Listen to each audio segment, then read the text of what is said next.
Welcome. This is Ed Gargis along with Bill Straw. We're here at Dexter Bearcat Charles Bland Stadium as you're getting ready to witness the homecoming festivities. First, we have Miss Hannah Baker. She's being escorted by Ben Rogers. Her future plans are to attend college and become a nurse.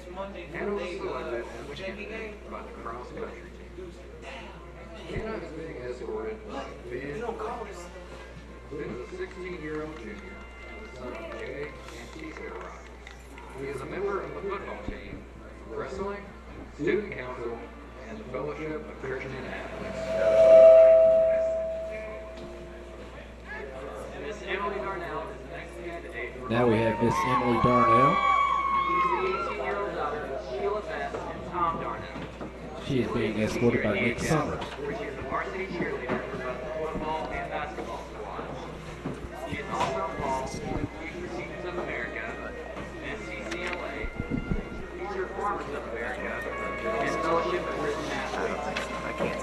Emily enjoys hanging out with friends and texting.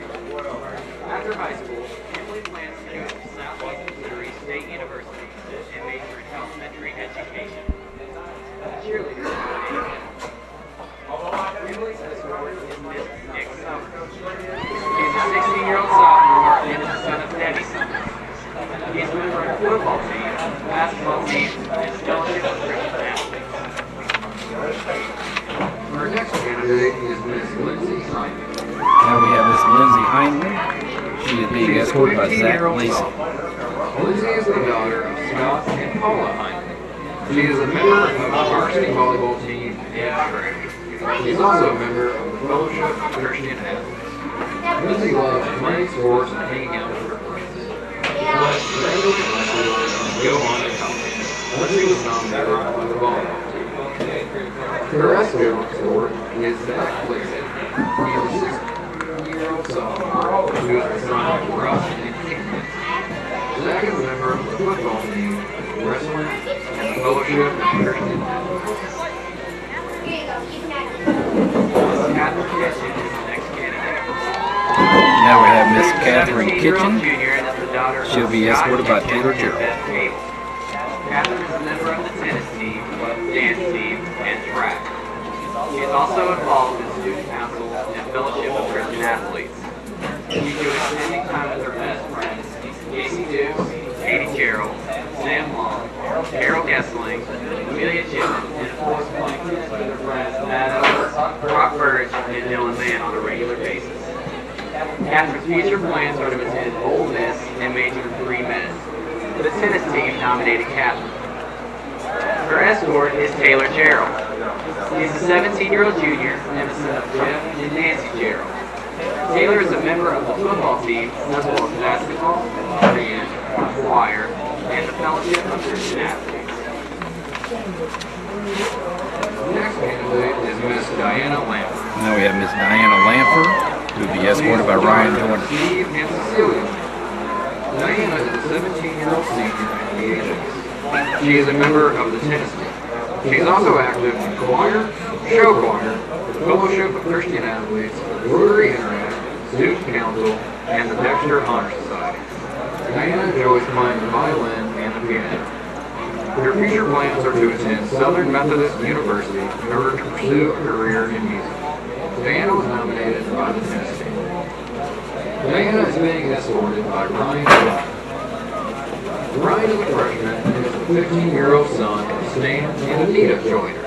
He is a member of the football, basketball, and baseball teams. He is also a member of the Student Council, Rotary Interact, the Fellowship of Christian Athletes, and Chamber Choir.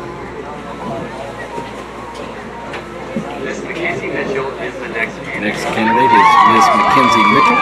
She'll be escorted by Tyler Miller. And is the daughter of Kevin and Anne Marie Mitchell. Mackenzie is on the varsity volleyball team, as well as the varsity basketball cheerleader team. She is also a member of the Fellowship of Christian Athletes. Mackenzie enjoys cheerleading, volleyball, texting, and spending time with the people that she loves most. Her future plans are to finish high school and go to college to become a dentist like her father. The football team nominated Mackenzie. Her escort is Tyler Miller.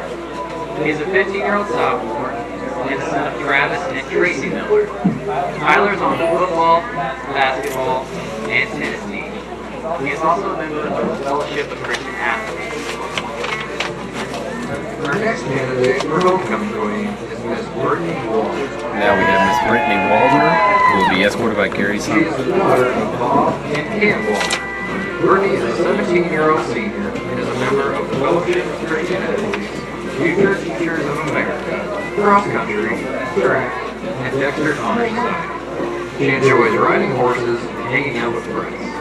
Brittany's future plans are to go to college, find the doctor of her dreams, be rich and famous, and live happily ever after. Cross Country team nominated Brittany. Brittany's escort is Gary Summers. Gary is a 17-year-old senior and the son of Debbie Summers.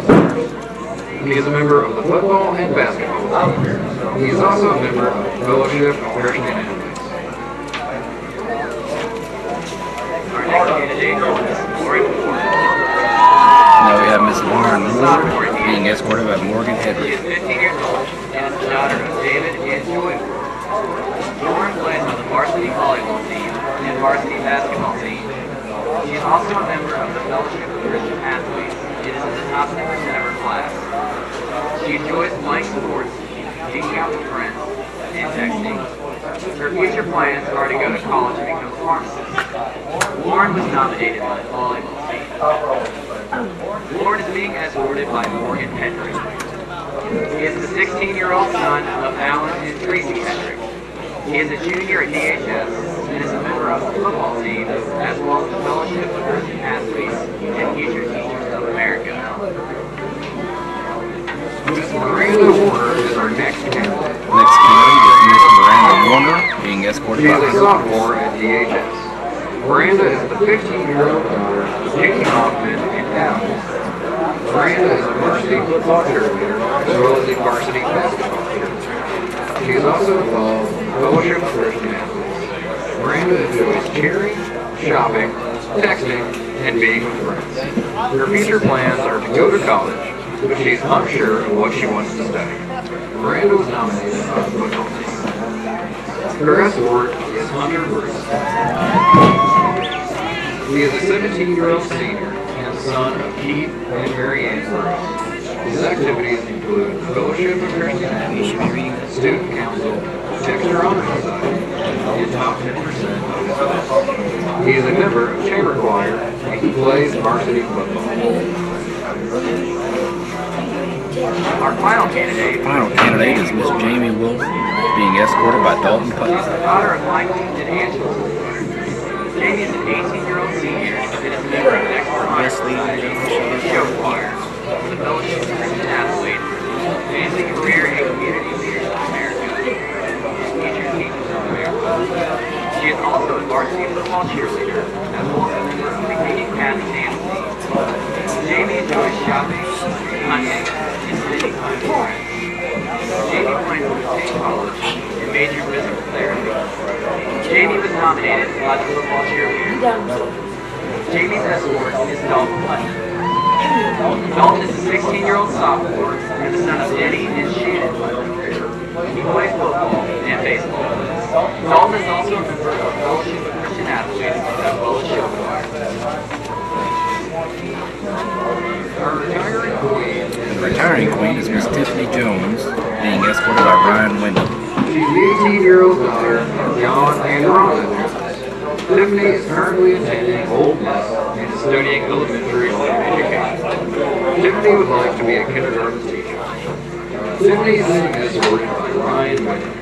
Ryan is a 17-year-old senior and the son of John and Vicky Wyndham. He is a member of football and basketball.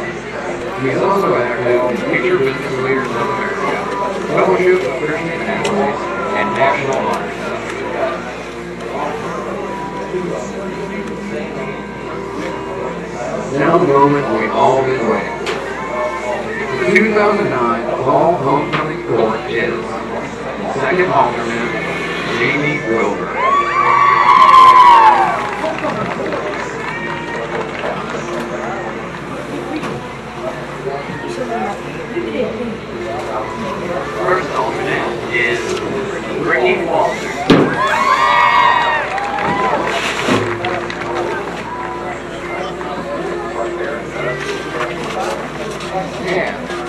2009 homecoming queen is Lindsay Hyman.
Welcome back. Again, Ed Gargis along with Bill Straw.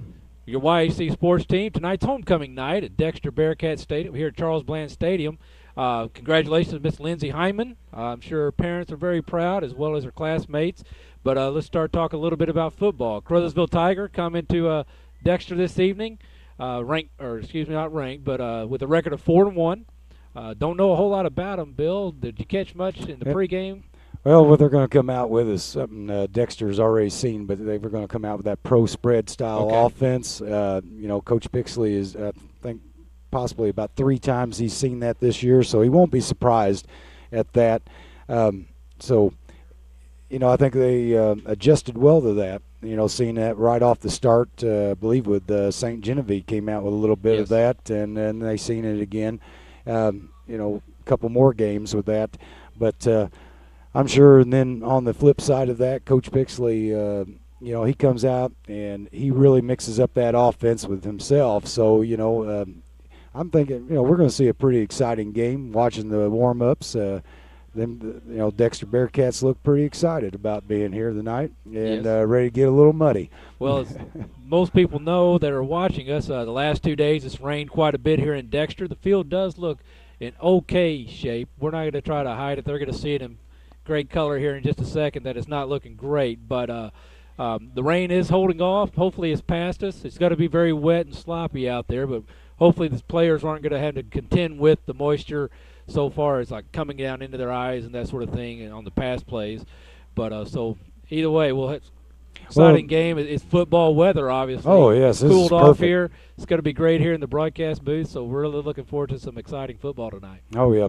And, the thing with the wet weather, and, we've seen how Coach Pixley can go to that power running game.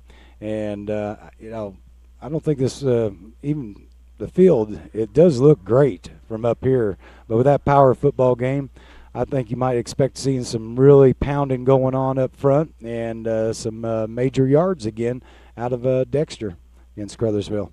Good deal, good deal. Well, we got a few things we want to announce also. We got a new want to remind everybody, call your friends, send them out an email. We're also available live on the webcast this evening at yhctv.com.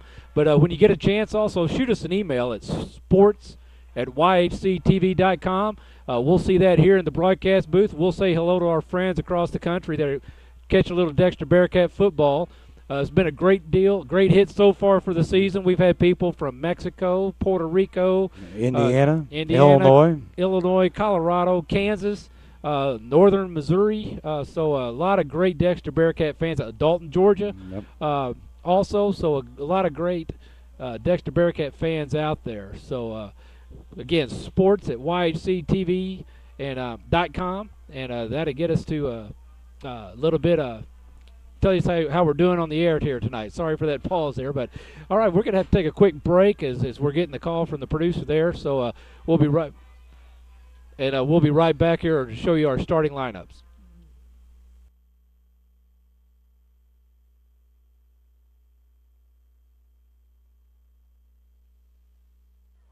Number 7, Ben Mills, senior, quarterback.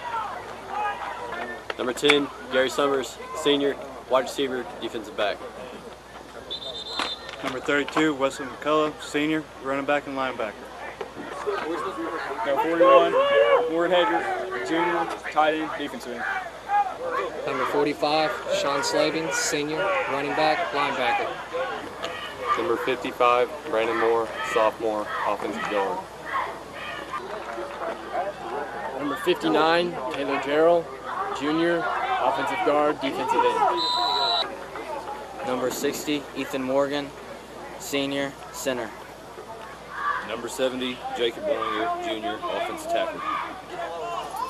Number 78, Zach Lacey, sophomore, offensive tackle. Number 81, Ryan Wyndham, senior, wide receiver, defensive back.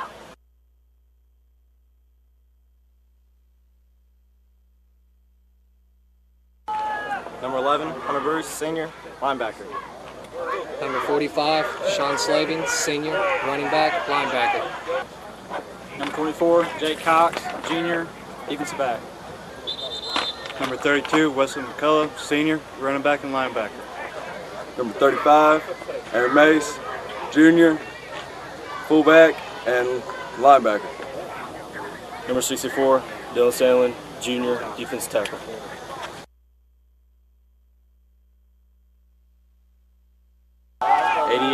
Jake Lee, sophomore, defensive end, tight end. Number 59, Taylor Jarrell, junior, offensive guard, defensive end.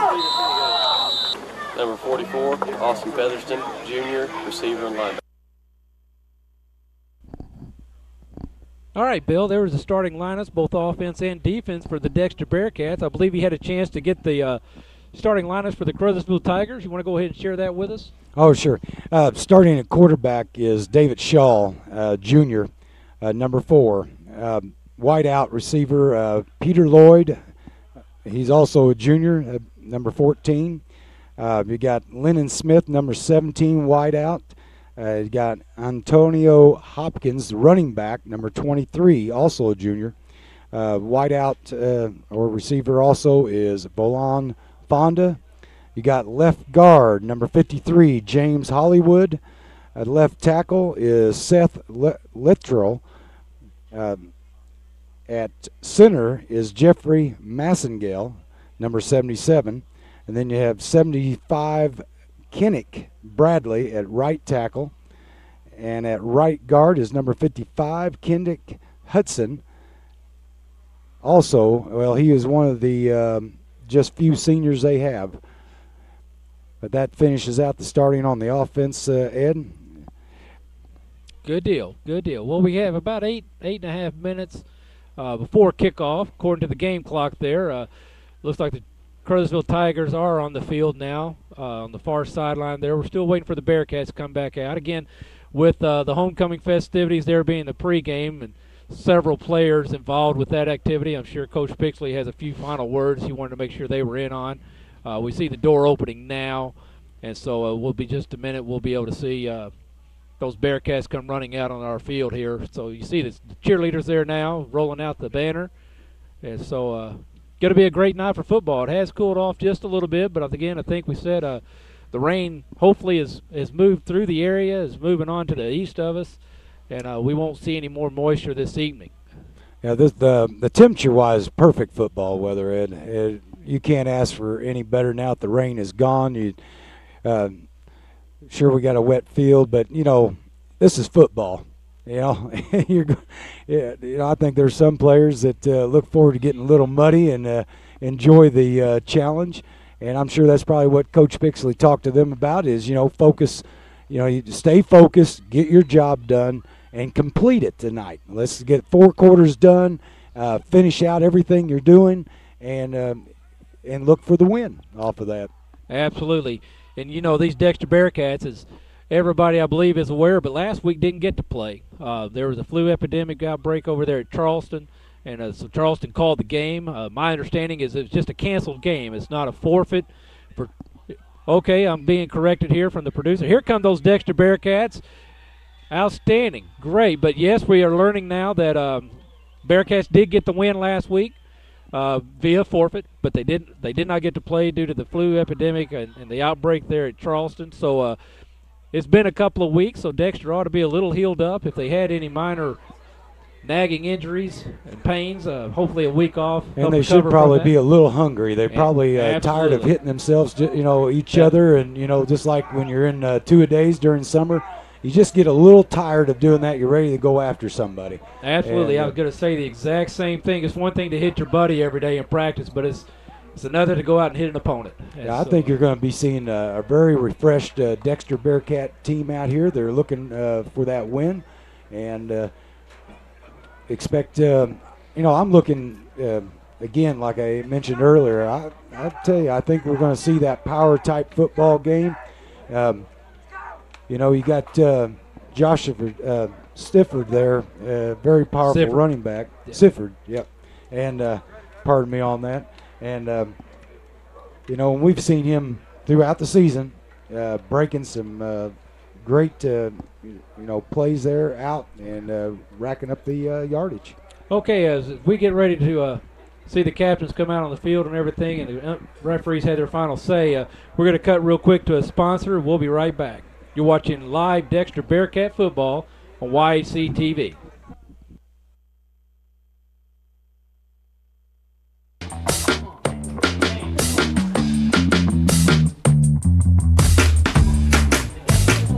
Okay, you're hooked up and ready to go?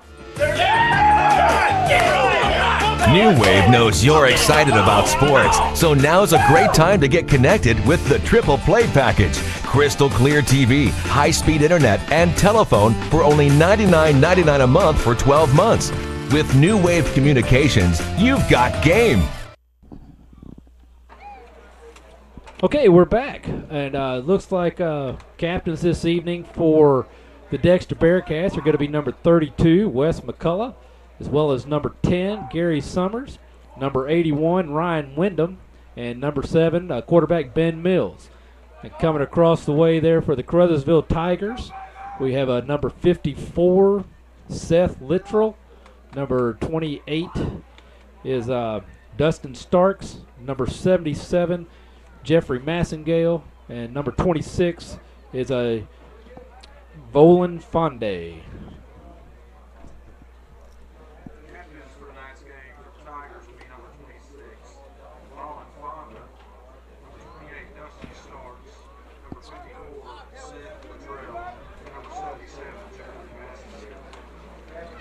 Tonight, the Bearcats will be number 7, Ben Mills, number 10, Gary Summers, number 32, Wes McCullough, and number 81, Ryan Wyndham. Good deal. Here we go. We got coaches, we got captains, we got the referee all out there center court, center field, midfield. So I'm getting corrected here by our cameraman. Greg Schwartz here back behind the camera again for us. We're always glad to have Greg in the broadcast booth with us.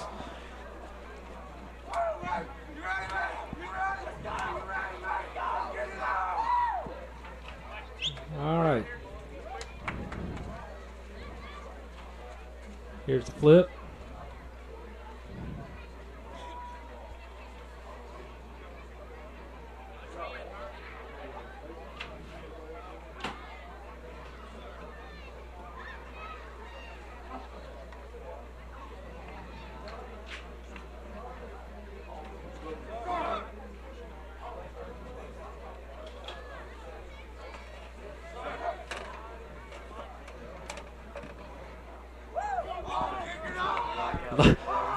A lot of explaining as to who won and who's going to receive and who's going to defend. And here we get lined up. It looks like the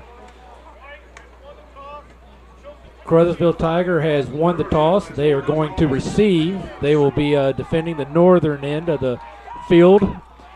So Dexter will be kicking off from the south here momentarily. We got about just over 2 minutes to go until kickoff. So as Coach Pixley gets his special units team there on the sideline, he's getting final preparations and pep talk. Caruthersville's doing the same. We got the guys in black and white standing in the middle, making sure they're on the same sheet of music and everybody's kosher. So, Bill, what are we looking for here early? Well, I tell you what, I like that situation. I never liked starting off on offense first. I wanted to. There's too much pressure on offense to get something completed. Defensively, you come out and you're out there defensively first. You're geared up and you're coming at them. You're going to smack them right in the face and just get the job done. You know, Coach Pixley's probably telling them now, you know, aggressive. I heard him on the field earlier when in warm-ups. And look for a very physical game, Ed. All right, well, this kickoff is brought to you by Pizza Hut in Dexter, Missouri, 1113 West Business 60. Call them at 624-5333 or order online. They're open Sunday through Thursday, 11 a.m. to 11 p.m., and Friday and Saturday, 11 a.m. to midnight. Pizza, Tuscany pastas, sandwiches, salad bar, and Wing Street wings, appetizers, and fried apple pies. Their lunch buffet is Sunday through Friday, 11 a.m. to 1:30 p.m. Wednesday evening buffet, 5 to 8. Buffet features all-you-can-eat pasta, pizza, salad, and cinnamon rolls. Dine-in, carry-out, delivery, and limited area, and available for your convenience. So there's the kickoff, fielded there by set number 80, or 60, excuse me, Aaron Allred. Finish up here real quick.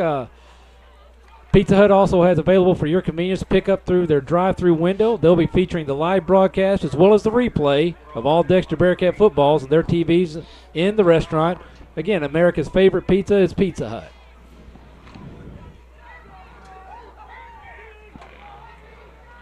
And I'd like to say on that tackle, Ed, number 86, Raymond Pullman, was in on that initial tackle.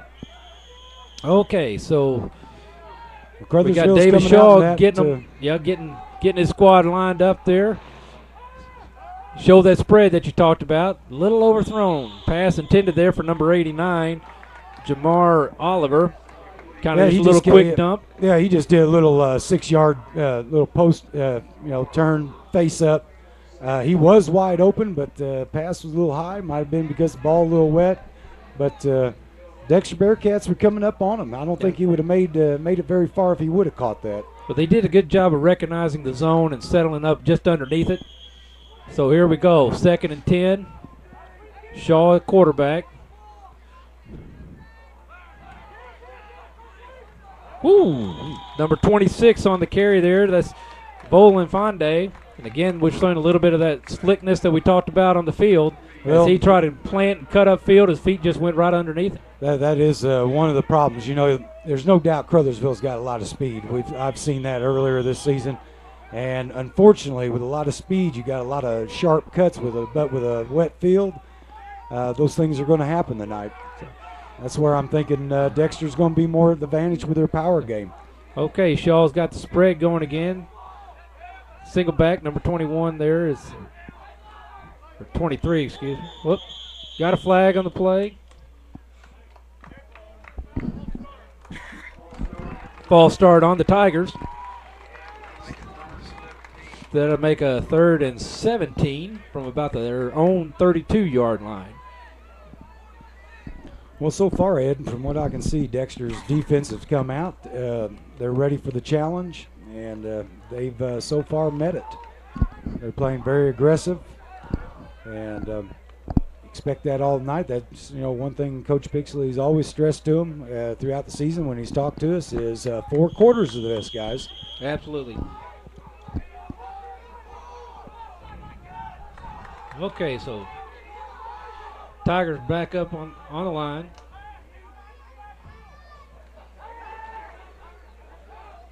Shaw back to throw. He has a receiver. Well defended there by number 89 for the Bearcats, that being Nate Watkins.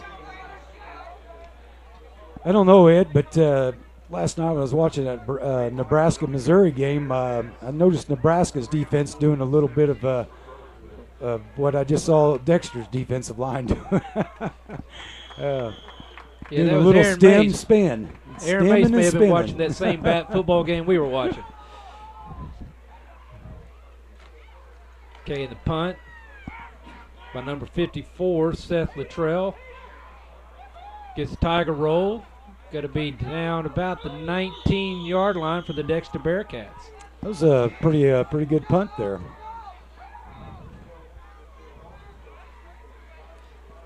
Well, you know, you said something earlier about being rested and stuff, and it really does look like Dexter is extremely fresh and rested up, and it doesn't look like anybody's not going 100% out there right now. Much like we saw in that St. John game, the first game of the season, I'm sure after a so-called bye week, these guys are ready to. Oh, yes. Okay, Ben Mills. Eye back is Wes McCullough. And we have another flag. Probably going to be a procedure call, maybe. Nope. Going to be offsides on the Tigers. Yeah, from judging from the defensive formation that Caruthersville is coming out in, I think they're expecting the run also. They had them bunched up in there. They had 9 up in the box almost there. Looking like they're going with a 52 look, rolling up a couple of the corners up tight. And I think they're expecting it. That tells me that they respect Dexter's running game on this yes. head. Well, and they probably had some scout films and seen that Dexter's had their most success running off tackle. And so Mills under center. Here's a handoff to McCullough. He tries to break it outside. He breaks the tackle. He gets to the out. So it's going to be a first down for McCullough as he's run out of bounds by those Tigers.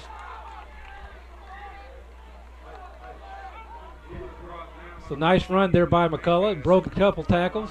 And well, they came out. Dexter came out with goes. that double tight there, and basically you're getting some. That's an outside veer play, and you know you're kicking them out and sealing down and trying to get that edge. Okay, so I formation again. Aaron Mace at fullback with the carry this time as he battles his way up. Met by a host of Tigers, maybe for a gain of 1, maybe 2.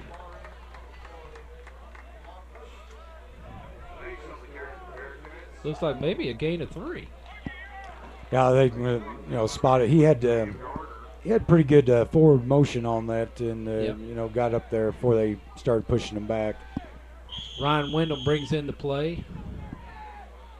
I think this is off. I think it's a great move by Coach Pixley. Just go with double tight and use the power, and just keep plucking away 3-4 yards at a time. Lined up that way again. Here's McCullough. He tries to break it outside. Gets a stiff arm out there. Brought down by number 14, assisted by 28. Number 14 being Peter Lloyd and 28 being Dustin Starks for the Tigers. Got to be 3rd and short, 1 yard from the 39-yard line. Well, see, Dexter didn't have as much problem with the grass on that. He made a decent little cut. Maybe he's got a little longer cleats on there. Maybe. Home field advantage. You're kind of used to running on that field. Yep.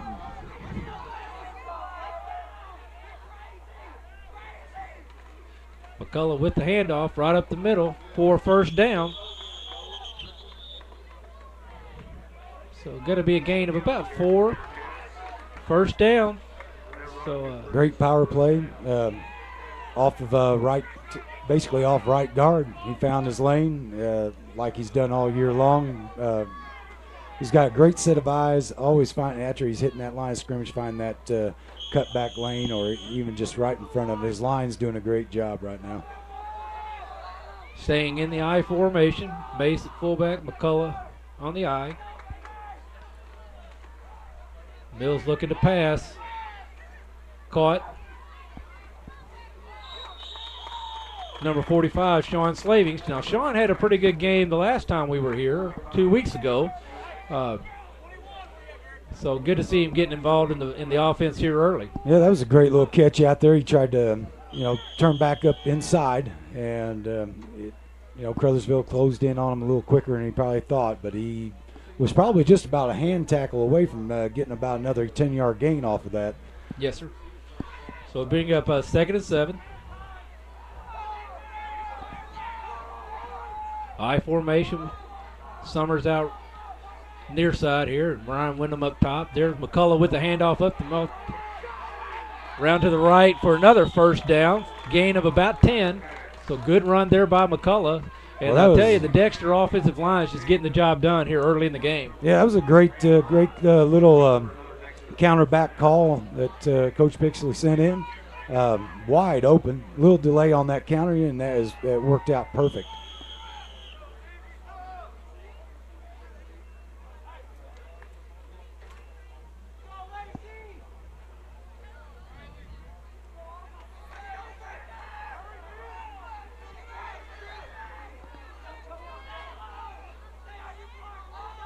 Wyndham in motion there.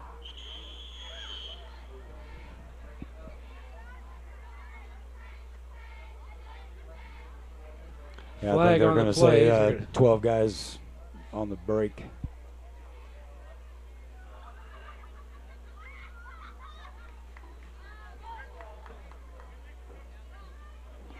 Have an illegal substitution on the Bearcats. Yeah, they broke the huddle with 12 guys, and that'll get you.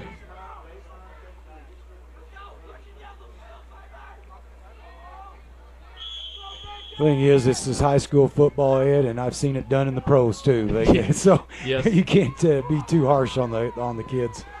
Okay, so bring up 1st and 15. Wyndham back in motion.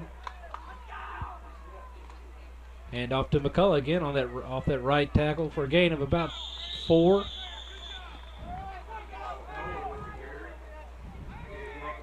I noticed Zachary Lacey there, being very aggressive on that offensive line for Dexter Bearcats. He is really moving his feet and driving his guy off that line, and I just noticed that now. And from the success they've had running over there, I've got a feeling that he may have played a part in that also. But the whole line is getting a great surge off of there and controlling that line of scrimmage. Mills back to pass. Pass intended for Summers. Well defended there by number 14, Peter Lloyd. I think the sidelines over there for Caruthersville is kind of arguing that may have been an offensive pass interference on that. He did reach out there, but I couldn't tell at this angle if he actually had a hold of him or not. Yeah.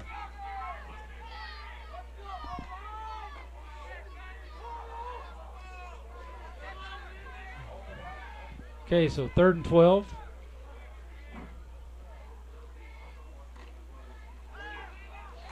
McCullough again. Breaking tackles. He's going to be close to the first down as he gets to about the Tiger 30, which is where the first down marker is. We'll see on the spot.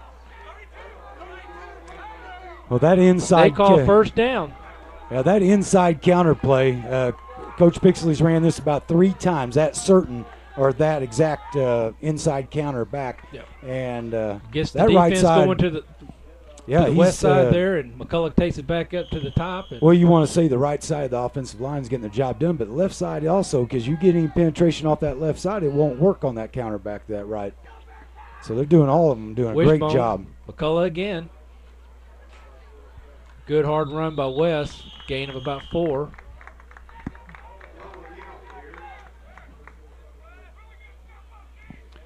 Well, like I've said in the past, Ed, that battle is won. It starts in them trenches, and it's won in the trenches. And if you control, whoever controls that line of scrimmage will control the game. And right now, Dexter is controlling it. They're getting a great push off that line, and they're able to, throw the plays out there that, Coach Pixley's known for, to mix it up. Throws a pass in there, a little short step back passes, and Dexter is moving the ball. Referee sending Wes McCullough to the sideline. Yeah, they have blood. He has a little blood on his elbow. Yeah. They're really strict on up that. there real quick.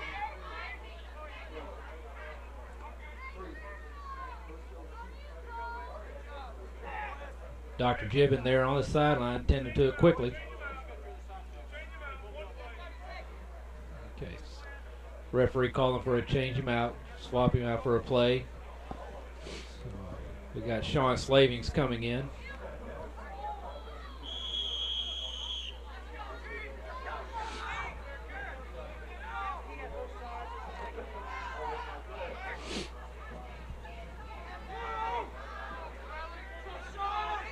I formation. Slavings with the carry up the middle. Gain of 1, 2 yards maybe.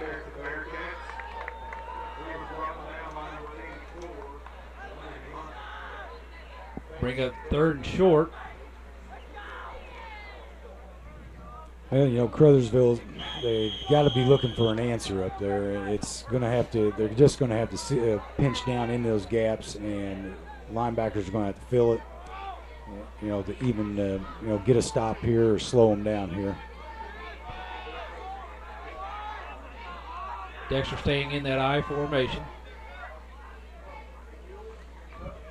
Mills back to throw, looking across. Got Morgan Hedrick on the catch, reception for a 1st down. He's brought down by number 28, Dustin Starks. A good open field tackle there on the tight end. But it is another Dexter 1st down on about the 16-yard line. Well, Ben Mills did a great job on that little play action. It was a fast play action, but he's still enough, and then comes rolling out of there, short roll. And, you know, that's what makes that offense exciting. I've thought it's my feelings about the offense has been it's exciting, and I just like the mix that Coach Pixley puts in out there. He's got the kids to do it.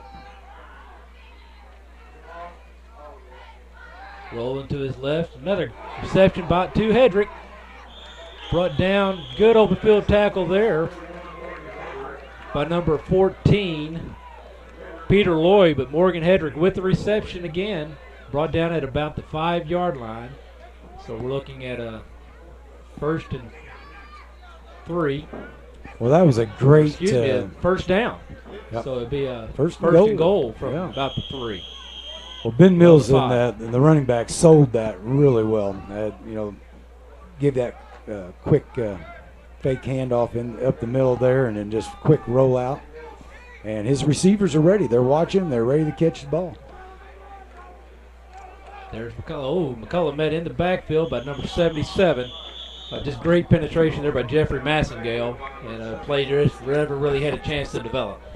Well, you know, that's not a bad thing, even though they may have lost some yards on there, but you got to come back with something like that. If you got to, you know, you just can't, if you're going to sell that rollout or sell the fake, you've got to actually hand it off every so often, and that's not bad. Well, no, it actually gives Mills a little more breathing room and give him a couple more yards to work with on the passing. So it's 2nd and goal from the 8 now. Loss of 3.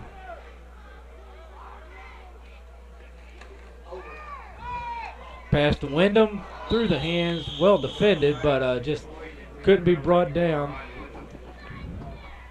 Well, you don't see Chris Smith. Yeah, you don't see that happen very often. Is Wyndham dropping that ball. That's one, and not very often. But you know that ball was a little high, and you know it's a little wet, and but we all know that Wyndham's got some great hands, and I'm sure he'll make up for it here real soon. So that brings up 3rd and goal from the 8. Again, the I formation. McCullough in the I back.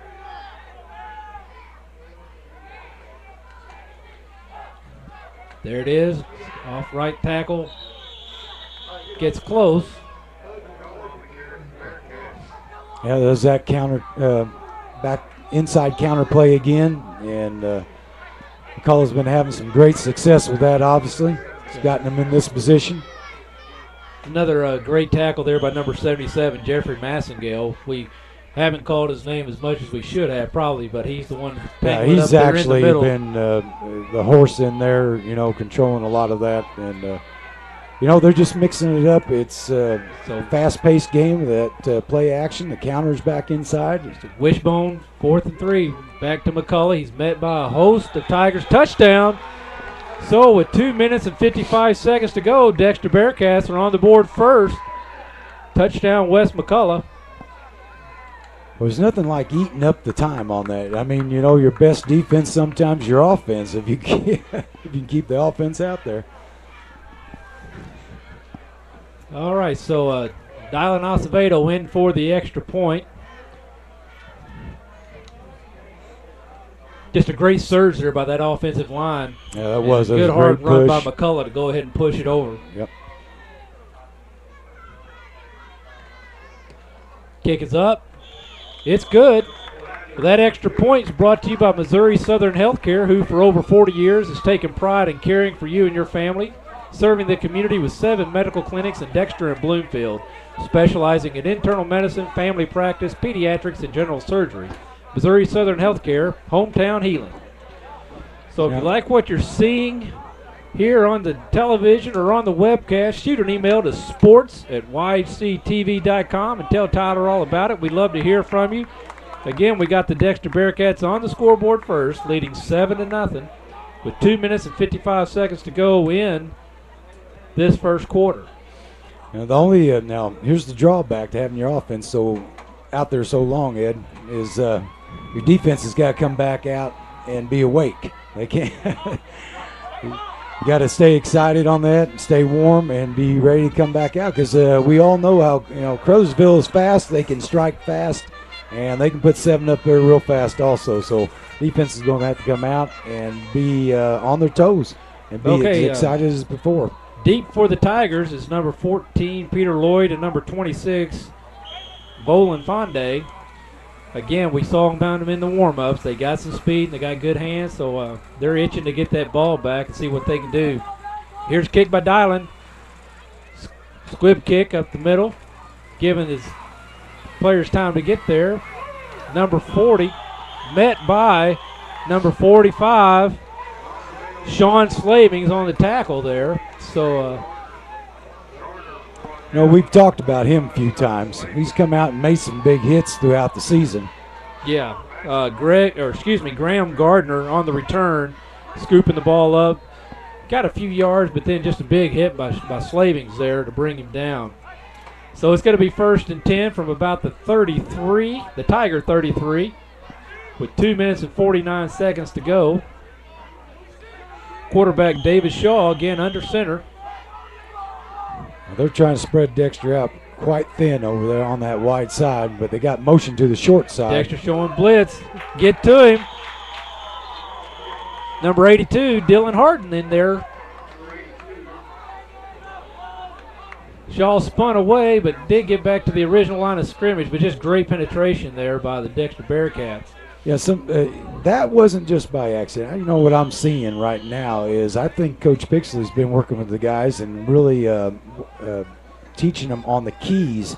That was a pure key play, and they came right in, and that was their man, no matter if he had the ball or not. At that time, he did. Handoff this time inside, met again by a host of Dexter Bearcats. Looks like number 35, Aaron Mace, leading that surge by the Bearcats. Number 23 on the carry, that's Antonio Hopkins. Just never really got a chance to get going.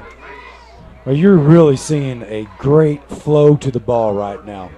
Dexter their noses are right on that ball, and they are playing aggressive up there. So 3rd and 10. Shaw back to pass, looking to his right, or excuse me, his left. A little underthrown. Intended for number 17, Lennon Smith, who went down to get it, but just couldn't quite. Ball just didn't quite get there, which bring up a 4th and 10. Well, what you're seeing is Dexter Bearcat defense are getting to the heels of the offensive line. They're creating the new offense, the line of scrimmage, and that's what you got to do as a defensive line: create a new line of scrimmage, fold that, bubble that play back, give that quarterback no room to go, and that's what's going to happen. It was a quicker throw than he probably wanted to do.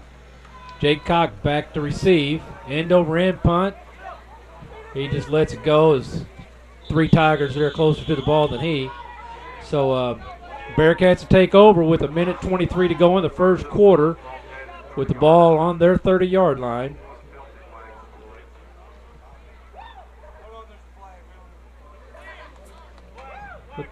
Whoop, flag on the play.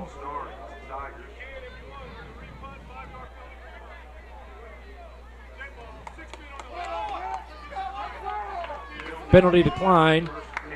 Coach Pixley content to take it with the ball on the 30-yard line.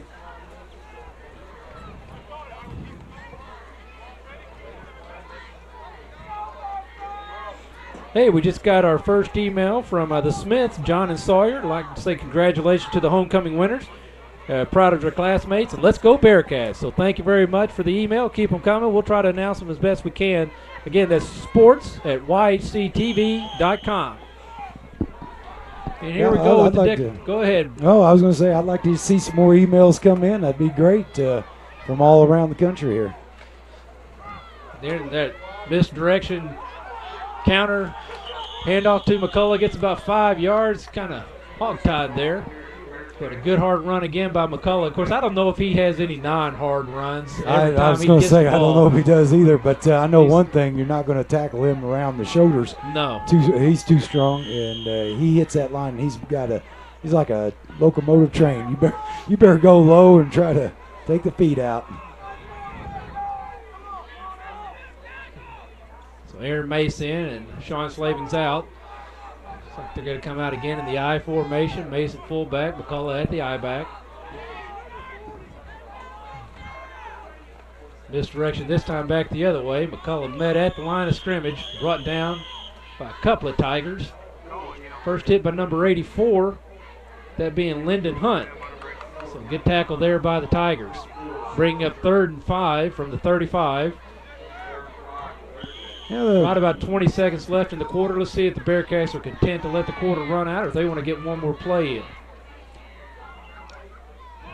Slaving's coming in as fullback as Mace comes out. Well, I think they're going to try to get one off. So there's about 5 seconds difference between the play clock and the game clock.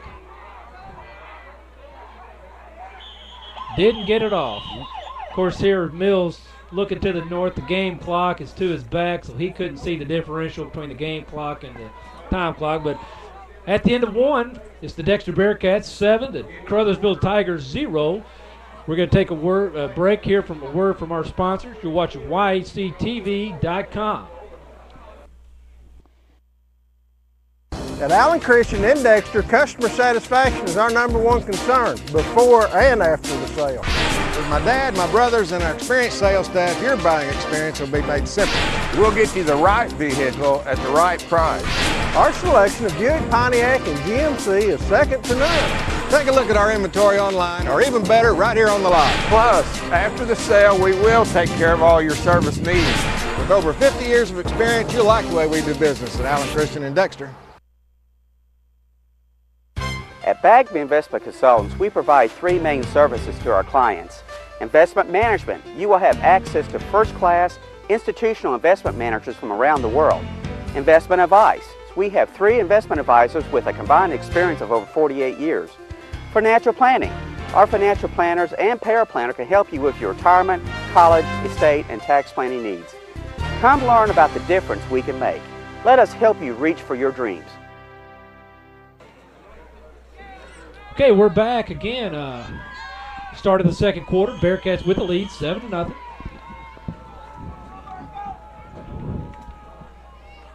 Mills rolls to his right, looking for Ryan Wyndham. Again, off the hands. Well defended there by number 9, Chris Smith. Bringing up a 4th and 5. Well, you know, you're seeing a little bit. You can't undersell Caruthersville. They're coming in here 4-1. It's obvious they can win games. Took them a quarter. They've kind of figured it out. Coach Pixley's got to come back with some other things. Dexter's got to stay focused, stay on their game, and control the situation. We got number 54, Dylan Acevedo, back to punt. And to receive, number 26, Bolin Fonde. Well, nice high kick by Acevedo. Fonde tries to scoop it up. Ball recovered there by the Tigers, number 54. Good heads-up play by Seth Luttrell. Scooping that ball up and keeping it for the Tigers. Yeah, that thing's on the ground when it's wet like that. Just leave it. Just leave it. That's too dangerous. You're better off just to start. You know, it's not bad field position anyway. Yeah, absolutely. But we got first quarter stats brought to us by Brett Dorton. Appreciate his assistance. We'll kind of feed those to you here in between plays as David Shaw gets ready to set his Caruthersville Tigers. Yeah, they're changing up a little bit, going the I formation. Pitch out there to number 26. Bolin Fonde, and he shakes the tackle but can't get away from the rest of it. As number 32, Wes McCullough, comes in there, and so about a loss of about a half a yard. Well, on the offensive side in the first quarter, it belonged all to the Dexter Bearcats. They had 7 first downs to the Caruthersville Tigers, none. Had 69 yards on the ground. Tigers had 1. Passing yards looks like 20 yards for the Bearcats, none for the Tigers. So just, again, a great solid offensive drive put together by the Bearcats. Consumed a lot of the clock, over 6 or 7 minutes of the clock. Oh, there we go with the Tigers. Handoff there, number 23. Scooting his way, Antonio Hopkins scooting his way through the line for a gain of about 5, maybe 6, to bring up a 3rd and 4, 3rd and 3. Well, this is where the Dexter Bearcats cannot let up. You know, you're facing a good team here, and you've got to stay aggressive and keep coming at them. You've got to control that line of scrimmage.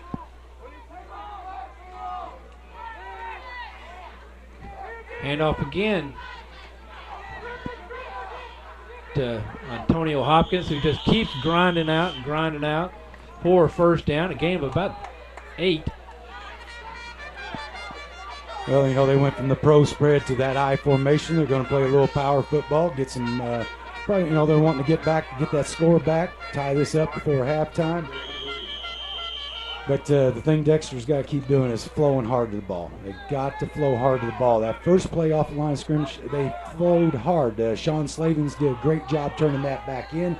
There was a great flow back, but they hadn't had the flow right now. Yep. Aaron Mace with that little spin again. Handoff up the middle, number 23 there. Again, Antonio Hopkins, who we expect to see a lot of the low tonight. Gain of about 3, maybe 2. Well, they've had that little, you know, it's called stemming what he's doing, but they're throwing that spin in there. But I noticed what he did, and he did the right thing. He spun in that stem, but he pinched back inside, closing off that A gap. And, you know, you got to do that. I like that. And your outside linebacker filling his B gap on that. Okay, we got a timeout, Dexter Bearcats. With 9 minutes and 25 seconds to go here in the second quarter. Dexter Bearcats leading 7-0. We're going to take a quick break to hear a word from our sponsors. You're watching live Dexter Bearcat football on YAC TV.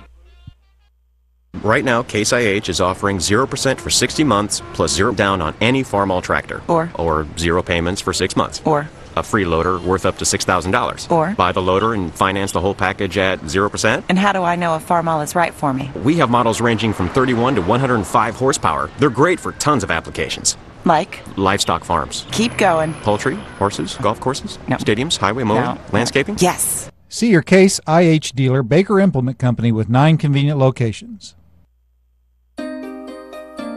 Sometimes we just need to stop what we're doing and look around. We need to be thankful for what we have, where we live, and the quality of life we enjoy. Hi, I'm Jack Huffman, and on behalf of First Midwest Bank, we want to thank you for allowing us to be part of such a wonderful community. Proud to be a Bearcat sponsor, First Midwest Bank. Go Bearcats! Okay, we're back. First play there, quick pass from Shaw, overthrown, missed, so bringing up third down. Ball intended there for number, I believe it was 14, Peter Lloyd. So we got third and 8 from the Dexter Bearcat 44-yard line. Be a great time for a big Bearcat stop right here. They just about had one with a pick right there. Shaw looking to his right, out in the flat.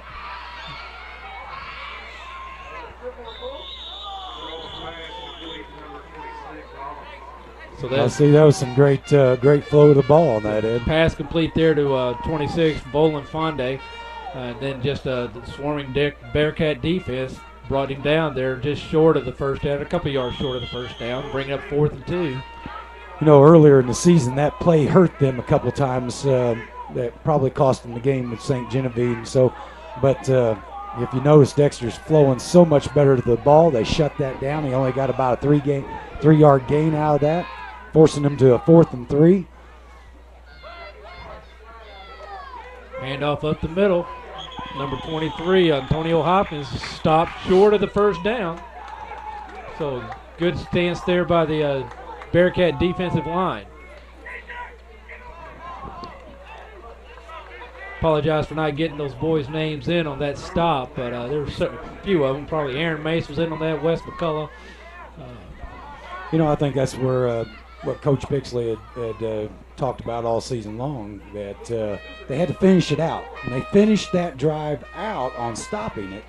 And, you know, he's got to be pretty happy about that.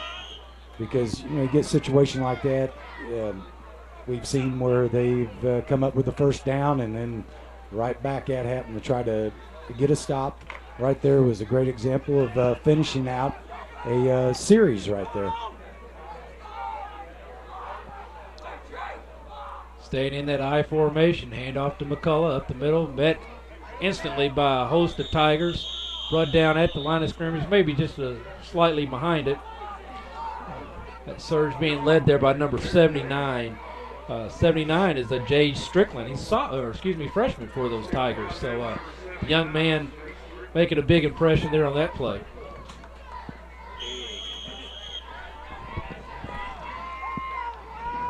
Bring up 2nd and 10. Slavin's out and Mace brings into play. Well, I noticed I'm expecting a rollout here. A rollout to his right, actually. Because this area has been look for Morgan Hedrick coming across the middle, but nope, handoff to Wes McCullough. Brings it up off that left tackle for a gain of about 8. Brought down by number 89, Jamar Oliver. Well, you know, nice I tackle noticed by the sophomore. I said that, and as soon as after I said that, because I had noticed that they were out of position back here on this short side of the field, and apparently they must have recognized it too because they had it filled this time. It was wide open earlier. So 3rd and short, 3rd and 2. Wishbone formation. Miscue on the snap. Mills picks it up. Looks like he's going to have a first down though. Not sure if he intended to run with that initially, or with the miscue on the snap, he decided to pick it up and go and see what can happen. Is that's the old quarterback fumble Ruski for a first down play, isn't it? You want to take credit for that when you get the first down. Absolutely, absolutely. Just how Coach Pixley drew that thing up. So Ryan Wyndham bringing into play. Jacob Lee comes off. Looks like they're going to stay in that wishbone formation. Mace will be there at the fullback. McCullough and Slaving's in the backfield. Fake to McCullough. Pitch out there to Slaving's in the flat. Good reception, great yardage there. Brought down by number 9, Chris Smith. Good open field tackle. So Bearcat first down. You know, that's Sean Slavins. You know, Dexter really doesn't lack having kids with some hard noses out there. That's Slavins. I mean, he can do it about all of it, and but there are some hard-nosed kids on this Dexter Bearcat I said earlier, he kind of had his coming out there against Malden. I apologize if I just wasn't paying close enough attention the first couple of games and didn't see that. against St. Jan and Sykeston, but just a great game.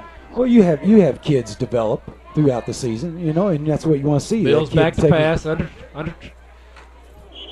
pressure, gets back to the line of scrimmage where he is met there by number 54, Seth Luttrell. We've called Luttrell's name quite a bit so far tonight. So a hard run there by Mills for a gain of about 1. Got to be 2nd and 9.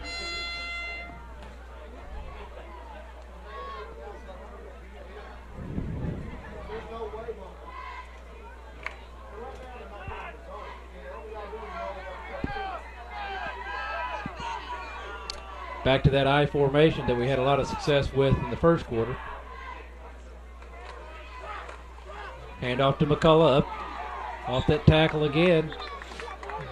Well, run down there by number 28, Dustin Starks. Good tackle by Starks, but a gain of about 7 to bring it 3rd and maybe 3.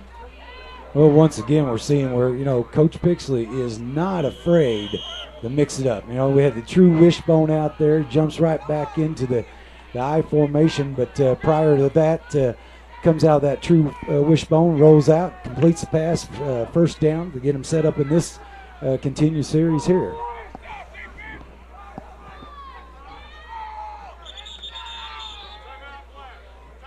Timeout Dexter, so with 4:46 to go here in the second quarter, Bearcats still leading 7-0. We're going to take a quick break. You're watching YAC TV. At MHJ Insurance Agency, you are a valued customer and friend. We still believe in old-fashioned service and can help with all your insurance needs. Auto, home, boat, business, farm, life and health, just to name a few. Protecting your hard-earned assets is no child's play. We'll work hard to find you the best coverage at the best price. MHJ Insurance Agency, modern technology with old-fashioned service. Free quotes, free service. I'm a full-time wife and mom, and I also work as a substitute teacher. You can see why it seems impossible to get a college degree, but with Southeast Missouri State University's regional campuses, it really is within my reach. I can get a degree without leaving my hometown, and that's important when you have a family. Getting a college degree isn't easy, but Southeast makes it convenient. McCullough with the handoff again, up the right, breaks a few tackles. Got his feet kind of just caught up underneath him as he falls down at the 20-yard line. Broke a couple of tackles, good hard run, and how many times do we say that when Wes McCullough has the ball? We preface that with good hard run. Well, how many yards did he have there in the first quarter? I kind of missed that also. Well, he probably missed it because I didn't say it. Oh, well, I did not mean to put you in that position, Ed. I was just kind of curious myself because it seems like he's always – Wes McCullough had 60 yards. That doesn't surprise me. In the first because it seemed 12 like attempts, he was 5 yard or long. Well, that's what I was curious about because there's many a time he's always pushing about 60, 70 yards in every half. Think we're going to be a little late there. Delay a game against the Bearcats, so the first down will bring it back 5 yards, make it 1st and 15. Mills saw he was running out of time and tried to get the ball snapped, just half a second too late.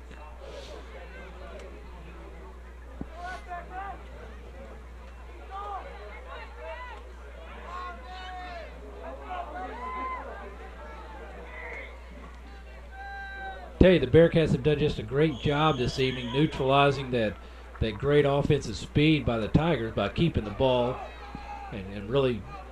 Yes, it's hard to score when you control the ball, yes. And like I said, that's your best defense is your offense if you can stay out Mills there. Back to throw, looking for Summers. Just overthrown as Summers went up. Well defended there by number 14. Well, he made a great effort to try to haul that in. And, yes.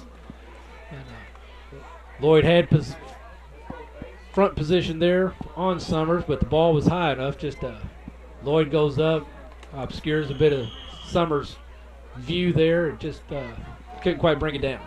Well, that's something Dexter Bearcats have not lacked this year is effort. They have given great effort out there on that field to make things happen.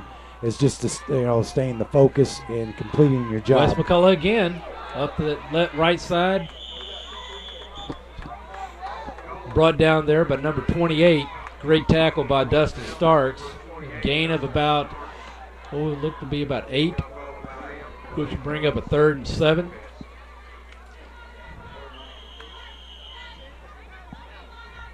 Got to be a 3rd and 8. Ball on the 17-yard line. Kind of in 2-down territory here. With field conditions the way they are, I'd be a little surprised to see Dylan Acevedo come out for a field goal from there. Mills looking back to pass. Across the middle, there's Summers in the end zone. Oh, and touchdown. He kept it up. Oh, great job. Outstanding. Summers got a half a step on his defender, being defended there by number 9, Chris Smith, and Mills just put it down there low where only Summers was going to be able to catch it, and Summers sliding catch. That looked like a slide in the home, catching underneath the catcher on that. So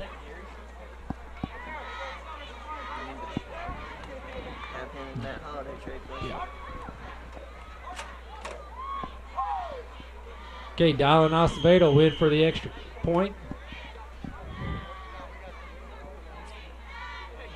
Kick up. It's good. That extra point brought to you again by Missouri Southern Healthcare, who for over 40 years has taken pride in caring for you and your family, serving the community with 7 medical clinics in Dexter and Bloomfield, specializing in internal medicine, family practice, pediatrics, and general surgery. Missouri Southern Healthcare, hometown healing. We've had a few people email us already, but if you're liking what you're seeing on the webcast or have some suggestions to us from what you're seeing on the television, go ahead and drop us a note at sports@yhctv.com. So with 3 minutes and 23 seconds to go in the half, Dexter Bearcats on top, 14-0. Again, just doing a great job of playing controlled offense. Nothing real big. We talked about McCullough averaging 5+ yards a carry, but we don't see any long pass plays other than the 17-yarder for the touchdown. Well, that control by your offense is coming because they're, everyone out there is finishing their jobs. They're staying consistent and, staying focused and completing their assignments out there, basically. Something that, Coach Pixley had touched on many times, that if he could get everyone to do that, he'd have a very sound ball team. Let's see. So he's seeing it now. Let's see what the Bearcats want to do. Last time they had a squib kick, I think trying to neutralize some of that speed that they had deep. This time again, putting the ball out in the messy field, picked up by number 40. Graham Gardner on the carry, number 89 it looked like. Nate Watkins on the tackle. So nice little run back there by Graham Gardner. So far, Coach Pixley's strategy to keep it out of the 2 speedy guys in the back and get that ball maybe a little wet and sloppy before it gets to somebody to pick it up and run seems to be working out pretty well for him. Yeah, I'd most certainly rather let him have the ball 35-yard line than give the opportunity that speed to return one for 80 yards. I think it's a very wise decision on Coach Pixley's part. So Shaw under center. Back handoff there to number 23. Good hard run there by Antonio Hopkins as he collided into a couple of Bearcats, bounced off and got another yard. So Aaron Mason on that tackle. He's a little at the bottom of the pile getting up. Yeah, they got to make that penetration in that line. Earlier in the game, Dexter Bearcats was basically creating a new line of scrimmage, which was bubbling any type of offensive plays. But Caruthersville's offensive line's getting a little bit more of a push, so they've got to get back into what they were doing earlier. Hand off this time. Oh! And that was some of it right there. Yeah. This time they had Fonde there in the backfield, and he was met as soon as he got the ball by number 82. Well, that was a Dylan Harden. Just a great hit. That was a great job. He must, that was, either he got fortune on the blitz on that, or he was certainly that's his key, and he played it excellent on that.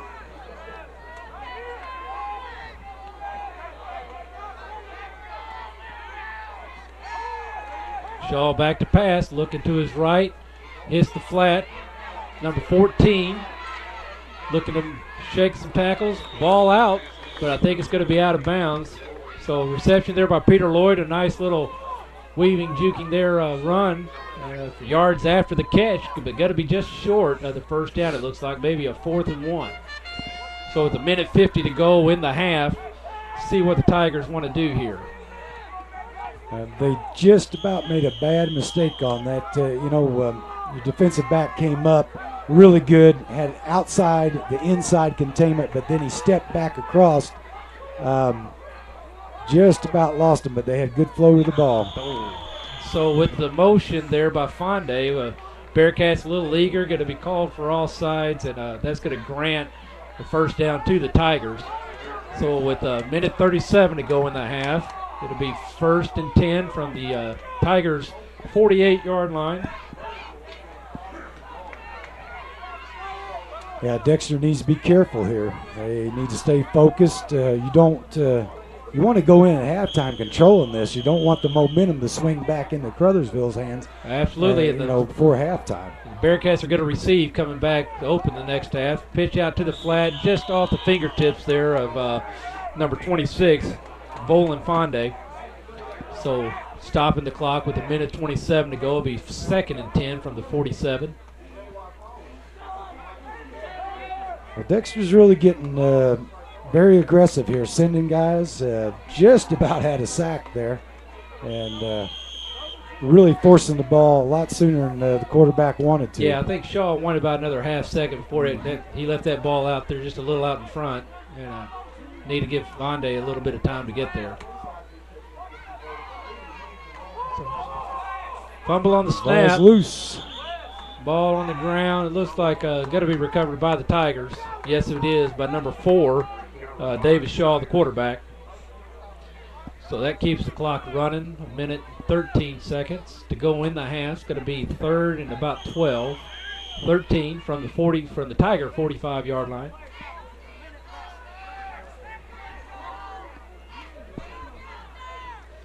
Going with a single back. Antonio Hopkins.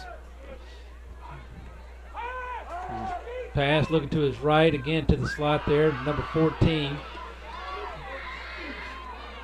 I'll tell you, Peter Lloyd does a great job of kind of just right out there in the flat and then picking up 6-8 yards after he catches it. He's getting a great move back inside. Yes, that's where defensive backs have got, the initial defensive backs got to keep that outside to inside containment. The other 10, you got to have that flow back to shut off that lane to the back to the inside. You cannot be a spectator out there. That's where speed will hurt you bad. He brings that back across the field. He's in that end zone. We got a timeout for the Tigers. What is your talking? Okay, with the timeout, we're going to take a quick break. Again, you're watching Dexter Bearcat Football live on YHC TV. And folks, if you've not been to the Winchester Place, come in and take a look at this facility. You don't know what you have missed. We are very proud of this facility. A lot of people do not realize we're here, what we can offer to them, and what a facility we have. And we would like to have people come by anytime and tour us. You won't find a better place to live or better staff to take care of you anywhere southeast Missouri. I'll guarantee it. We are located at 400 Winchester Drive. Come down Bowman and we sit on the corner of Bowman and Winchester. Okay, we're back. One thing I was going to say, Bill, right before the break, he talked about how Lloyd likes to catch the ball in the flat and cut it back up to the middle, and the Bearcats do a good job of then keep him in the middle of the field. So he's tackled inbounds. It's not stopping the clock here late in the half. And plus back toward the middle of the field where all the other Dexter Bearcats are as well. This situation like that where you're trying to score, I think I would use that sideline a little bit more. Yeah. So Shaw with the quick sneak gets the first down.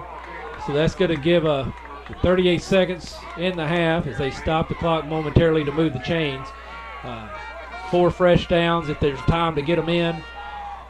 39 yards to go. You got 38 seconds to move it 38 yards. So, maybe you might see him go to the sideline a little bit more. Back to pass. Laying it up on the sideline. There's Gary Summers.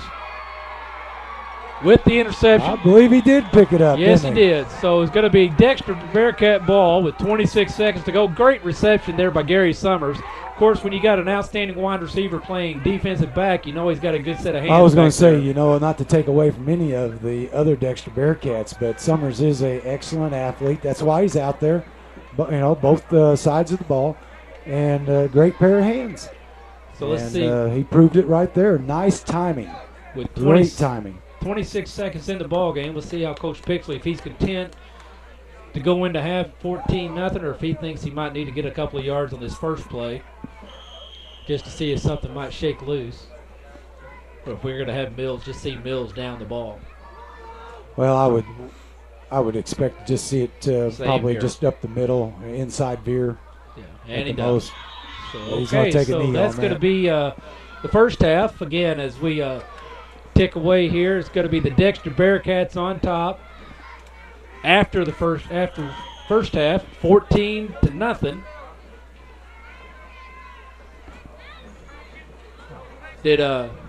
No, both teams now are starting to walk off to the locker rooms. There we go with the whistle. It looked like maybe they were going to call a timeout or something and force them to run another play. So at halftime, it's Dexter Bearcats on top, 14-0.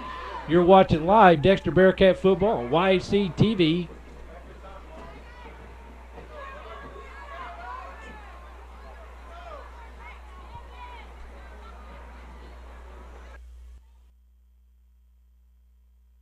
At First National Bank, we believe in the communities we serve and are investing in those communities every day. First National Bank is committed to delivering excellent customer service. At FNB, our deposit cutoff time is our closing time, no 2 p.m. cutoff. FNB offers free online banking and bill pay.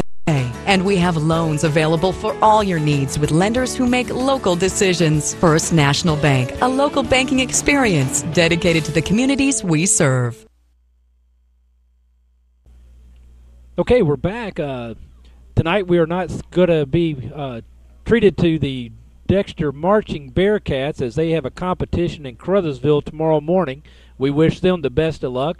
In lieu of that, we're going to take a short break, about a 10-minute break here as we get all the first half stats compiled and brought to us by our good friend Brett Dorden. So we'll be back in about 10 minutes and fill you in. You're watching, again, live Dexter Bearcat football on YAC TV, Channel 21 on your New Wave Communications cable.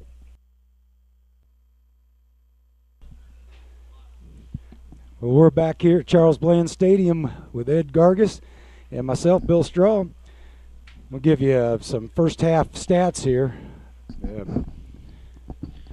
Well, as we kind of talked about in the first quarter there, Bill, the offensive stats are being dominated by the Dexter Bearcats as they put together a 6, 7, 8-minute drive in the first quarter, and they came back in the second half and finished up in the second quarter and finished up with about a 6-minute drive again. But when you look at first downs, Caruthersville Tigers 3, Dexter Bearcats 11. Total yards, yards gained on the ground, Caruthersville Tigers 32. Dexter Bearcats 108. Passing yards, Caruthersville Tigers 23, and Dexter Bearcats 49. So Dexter's just doing a really good job of ball control, clock control. But if you will, Bill, why don't you go ahead and hit some of those individual stats for us real quick? Well, what I'm looking at, though, Ed, I've got just the first quarter defensive stats I'll give you quickly at 1 point with the Dexter Bearcats. Oh, here we go. I've just been handed by our producer the halftime stats, and I'll give some individuals here real quick. Defensively, Dexter Bearcats leading tackler on the right now is Sean Slavings with a total of 6 tackles, followed by Aaron Mace, Nick Summers, and Tyler Batchelor with 3, 3, and 2. With the Caruthersville Tigers, basically Dustin Starks is leading with 6 total tackles, with Seth Littrell with 5, and Kendrick Bradley with 4, and Lyndon Hutt and Jamar Oliver and Jeffrey Massengale all with 3 right now. jumping back to the offensive part. Yeah, I was just checking that out here, Bill, as you were looking at the defense. But Wes McCullough, as we talked about it, I think he had 60 yards in the first quarter. He finished the first half with 95 yards. Ben Mills passing, obviously, 5 of 9 for 49 yards. Again, 17-yard was the long, but that was also the touchdown pass to Gary Summers. So pass receiving, Morgan Hedrick with a good first quarter, 2 receptions, 17 yards. Sean Slavings, 2 for 15 yards. And then again, as we said, Gary Summers, 1 for 17 and that touchdown. Now, the Caruthersville Tigers right now leading rusher with 22 total yards is Antonio Hopkins. Other than that, it's not been much of any other than the passing. Total yards on that is only 23 yards. And so, what you're looking at is Dexter Bearcat football. They come out defensively, and they have really stopped a very high potential offensive threat of Caruthersville. Probably a lot of these stats mainly just for the fact Dexter offense has come out and controlled the ball on time-wise, keeping the ball out of the hands of the Caruthersville offense. You can't do a lot if you don't have the ball to try to score with. They did have an opportunity, though, Caruthersville did at the end of the second half to maybe possibly put a score up. And Dexter responded, of course, with ending that drive with a interception by Summers. So, sit back and we'll take a look and see what we come out with. Dexter will have the ball first to start the second half and see if they really come out attacking them and, once again, controlling the ball, Ed. Yeah, and, they had that the interception right there just before the end of basically to end the first half.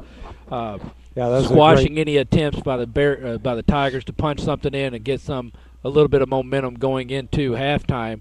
As you mentioned, the Bearcats will be receiving the ball, so they maintain the momentum going into halftime. They're going to get the ball.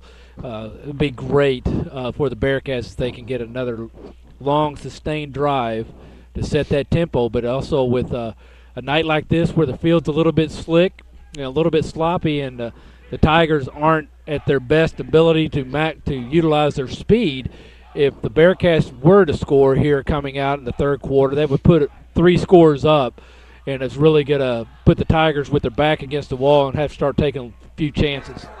Well, I'm sure Coach Pixley, as he has indicated before, it seems like the third quarter is always a quarter that comes back to haunt them. I'm sure he is stressed that they got to come out. They got to stay focused. They got to finish this third quarter. They cannot continue to play 3 out of 4 quarters.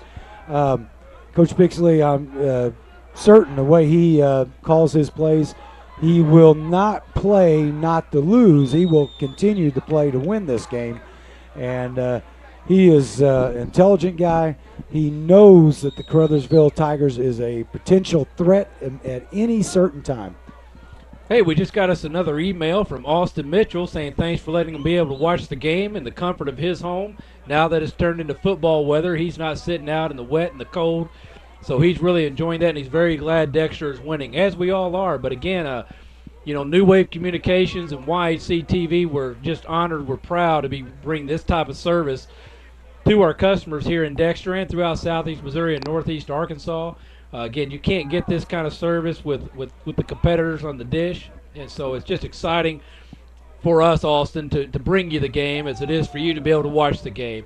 And we probably panned the crowd a couple of times tonight, and while we encourage everybody to come out and sit here and live the football experience and root on their hometown Bearcats, it is a little shallow tonight in the crowd, but the rain will keep a lot of people away. The cold doesn't help either, and I'm sure all those people are excited to be able to watch the game and support their Bearcats at home. Well, and that's one thing to ask people, if you can't make it out here, watch it, and please send us the emails, text us. You've given that email address. There it is on the screen, sports@yhctv.com. Please let us know that you're enjoying this broadcast, and that really helps us out and give us anything new that we might be able to do. Okay, and so we prepare for the kickoff of the third quarter. That kickoff is going to be brought to you by Pizza Hut in Dexter, Missouri at 1113 West Business 60. Call them at 624-5333 or order online. They're open Sunday through Thursday, 11 a.m. to 11 p.m.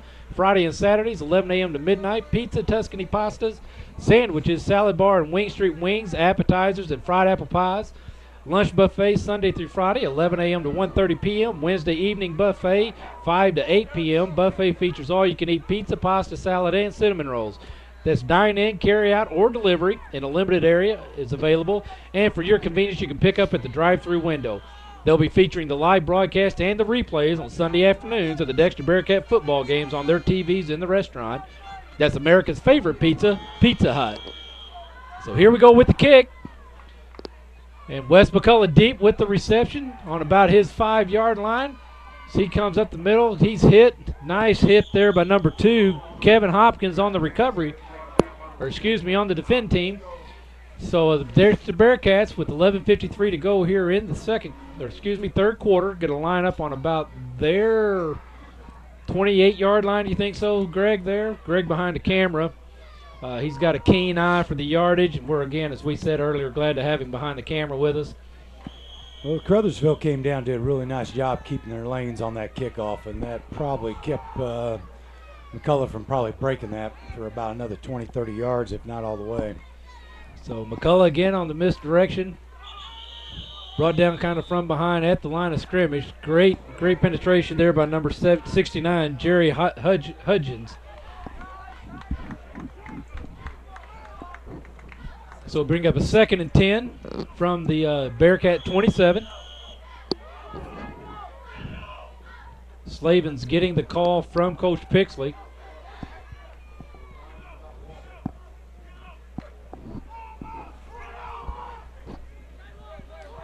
In the I formation, we got Gary Summers out wide left, Ryan Wyndham wide right. Fake the handoff to McCullough. Across the middle there to Morgan Hedrick, the tight end. Close to a first down, going to be a little short. Bring up 3rd and 1 or less. Well, what I saw out there, Ed, was Caruthersville crawled up in about a 6-1 look, which then opens up that, what Mills looked at was a shallow drag across the middle there. Just basically a quick slant pass, about 8 yards deep. That whole backfield area was open. Okay, as they set the ball, it was a first down, so great reception there. Roll out by Mills and catch by Hedrick for a first down. I formation. This time, handoff to the fullback. Aaron Mason breaks through the line, but he's just met by the linebackers there, the Caruthersville Tigers, and he's driven back behind the line of scrimmage.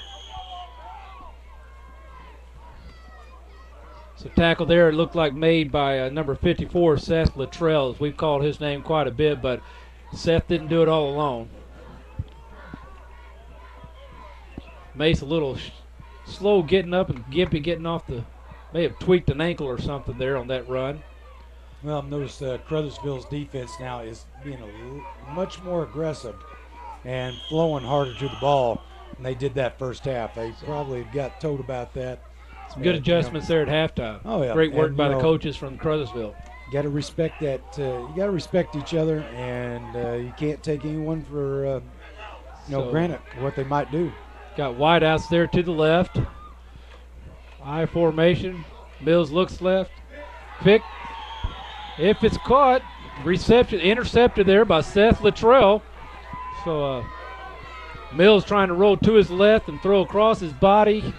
Ball just didn't quite zing across the field like he had hoped, and Seth Luttrell there in the middle of the field with a great catch. Well, I would say that's one of the few mistakes you ever see Ben Mills do. He's a senior quarterback, very intelligent. That's one of the few I think I can remember him making. And so, you're not going to see that very often. And I'm sure he's probably harder on himself than anybody else could be. Okay, we got Shaw under center. He's handing the ball off there to number 26. He breaks free, showing that speed. And there you go, one play to the house as Volan Fonde with the touchdown. 45-yard run, barely touched, if it touched at all, by the Bearcats. Well, we talked about this, that, Caruthersville has the arsenal that just give them one play. If you don't play it hard, you don't get there, they're gone. They can put 6 up on the board real fast on you. There you go. With 10:01 to go, Tigers are on the scoreboard. And 77 lines up for the kick. That's Jeffrey Massengale. Set, ball down, kick is up, and it's good. That kick brought to you by Missouri Southern Healthcare, who for over 40 years has taken pride in caring for you and your family, serving the community with 7 medical clinics in Dexter and Bloomfield, specializing in internal medicine, family practice, pediatrics, and general surgery. Missouri Southern Healthcare, hometown healing. So, like I said, with 2 minutes into the third quarter, the nemesis of the third quarter has come back to the Bearcats, and quickly the momentum has gone to the Tigers. They got an opportunity there by a slight miscue, but by our quarterback, and a great interception there by Luttrell. And well, I know Coach Pixley's making a personal adjustment there, one of the players, but he's probably telling them, look, you got to come up on this. You cannot get yourself blocked back down inside or get fronted up. You got to fight through that block and shut off that lane. And, not to make excuses, but Caruthersville is good, very good team. And, that's going to happen. But don't get rattled. Stay focused on what you're doing and get right back on the saddle and get the job done. McCullough with the reception again. The kicker comes down right down the middle, disrupting, and he brought down there by a couple of Tigers. Number 17, it looked like on the lead there, Lennon Smith. Well, we got a holding and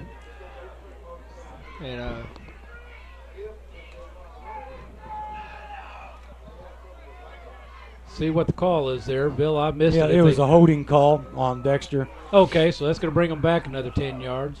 Now, this is at the point where you either let it become a waterfall of problems in this third quarter, or you get it, get the dike up there and stop the water from leaking and get it back under control and start getting back in your routine.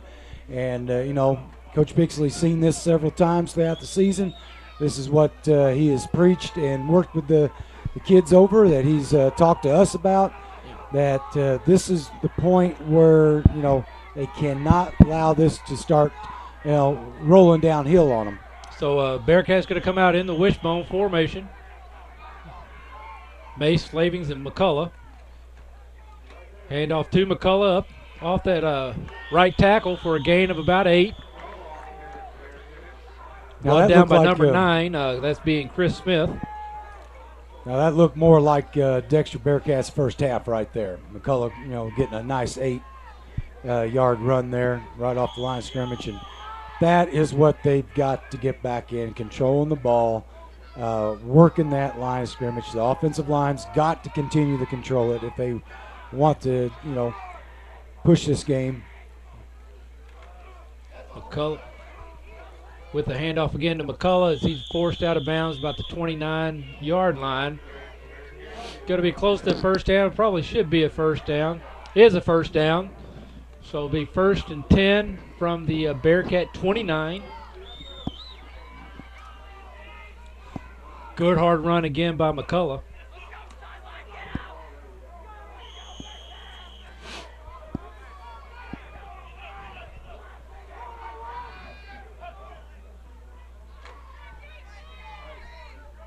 Yeah, that was a very hard run by McCullough. He earned every one of those yards. Wishbone this time handoff to Slavings as they go to the left. He's met at the line of scrimmage. He pounds out about 2 yards. Oh my, flags everywhere. Yeah, everybody's got to get their tempers under control. They want to be aggressive. They got to be aggressive out there.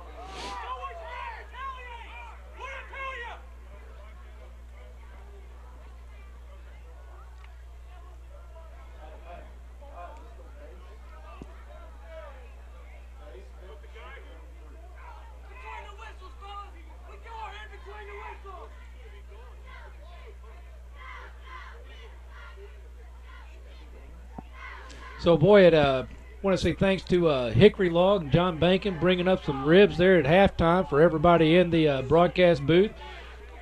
As Coach Pixley talks and make sure he fully understands the call, but it's going to be a personal foul on the Bearcats.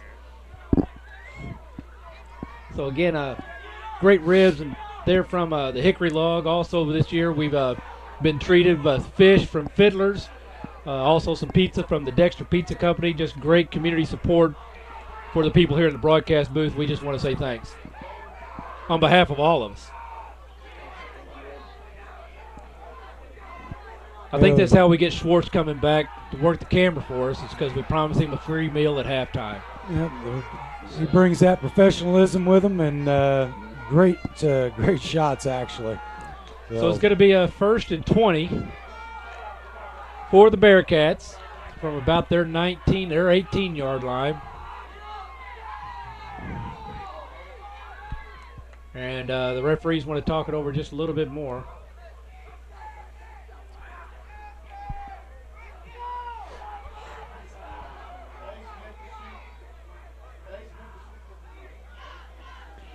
Well, Ed, what I've seen in that last couple defensive plays there, they've been crowding up in there. I'd expect Dexter maybe come out. Probably just kind of see what they're going to do right here, and then maybe come back with a little bit more movement with Ben Mills. Let him get that arm moving.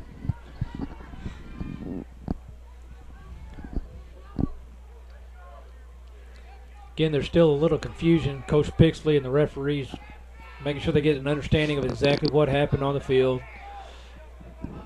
Well, Ed, I did see what happened. What it was, you got a tight game. You got two teams that want to win really bad, and you get a little bit of temper flying.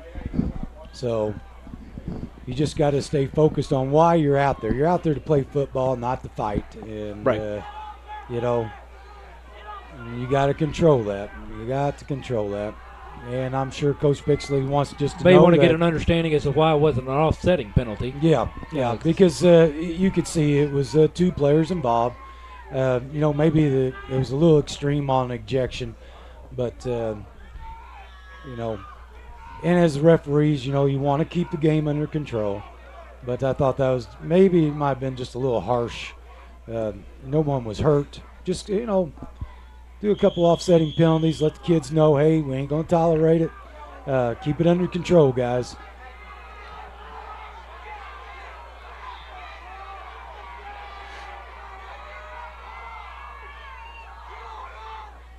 McCullough with the handoff. It's good. Running hard, breaking tackles. Gain of about 5 as he crosses the 20.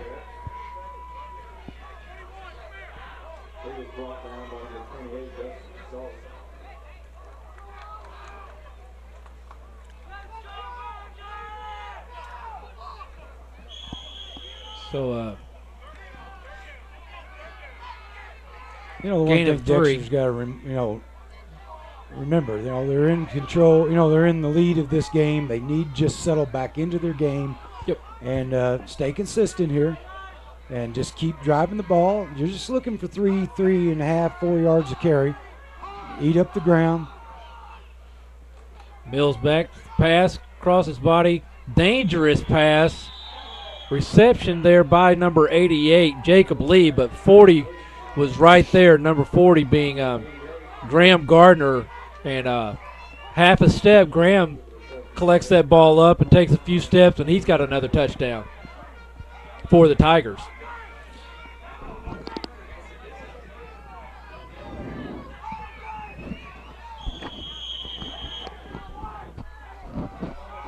Okay, so Dylan Acevedo is back to punt. 26. Bolin Fonde, who had the touchdown earlier, he's back to receive. Nice high kick.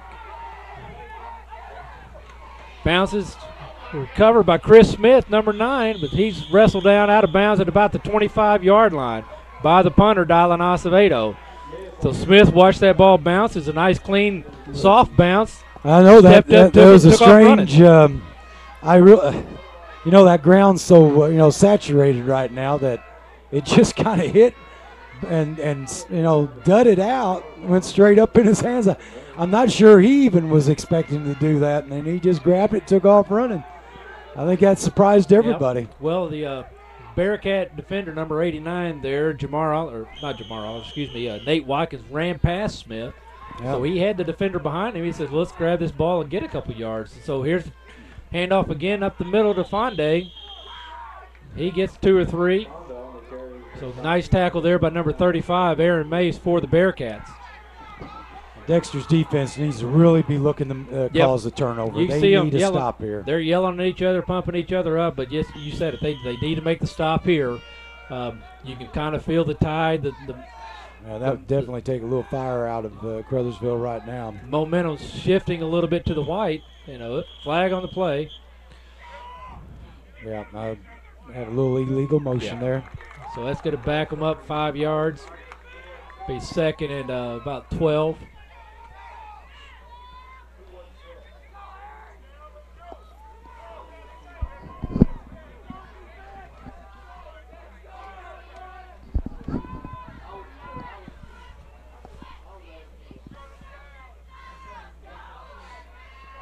And the referee's doing a great job tonight, keeping everything, the game under control, making sure the calls are made properly, correctly. Quite a few huddles, talk about what's going on. Yeah, overall, here we go. The crew has been fair. I mean, they've called an even game. Maybe they say, we're not down the field. We can't hear exactly what was said. Maybe they just felt like it was extreme. But pitch out to Fonde, high pitch, but he wrestles it in, but he is hit. Big hit by Dylan Acevedo, number 54, and he is excited. Excuse me, that was number 64. That hit was by Dylan Sandlin, and he is excited about doing that. That's the kind of stuff you see on Sunday afternoons. Yeah, if he'd been there about a half second sooner, the ball would have been on the ground, and yes, I think Dexter had been taking control of it. But Fonde doing a great job of wrestling that ball in and getting it under control. That's not to take away how aggressive that was. That was a great hit. Really hard to the ball. You got to like that. Handoff there. Back to pass. Across the middle. Intended for Chris Smith.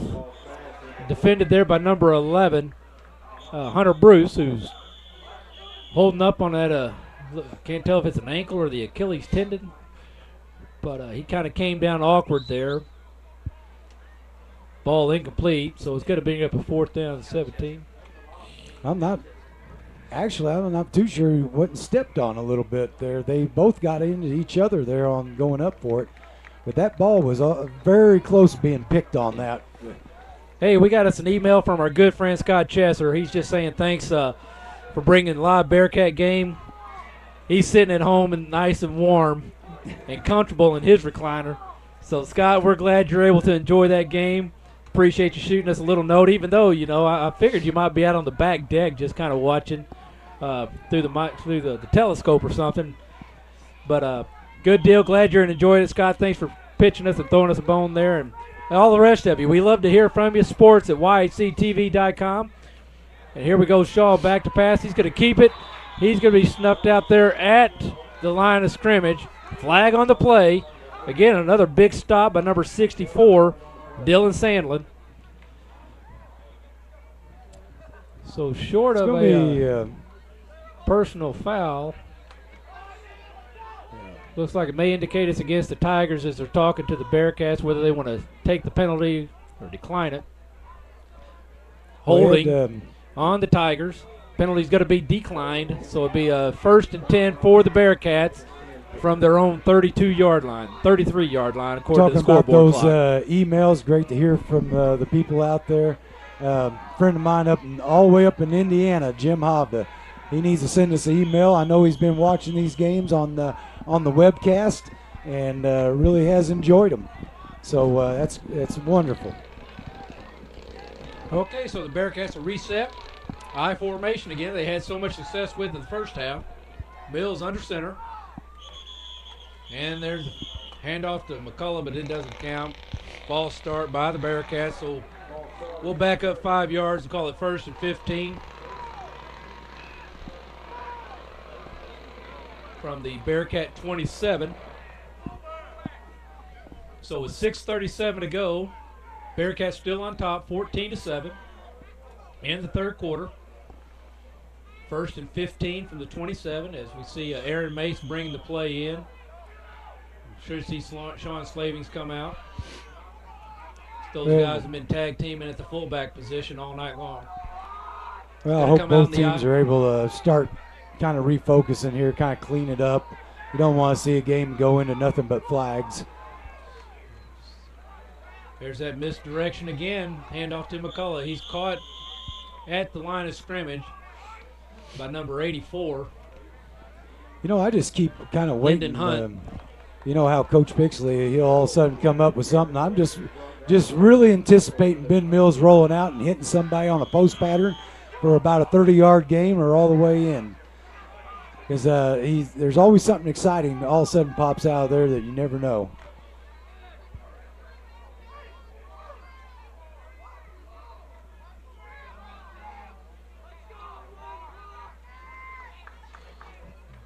Handoff again to McCullough. He's got a blocker there. Oh, nice block up there.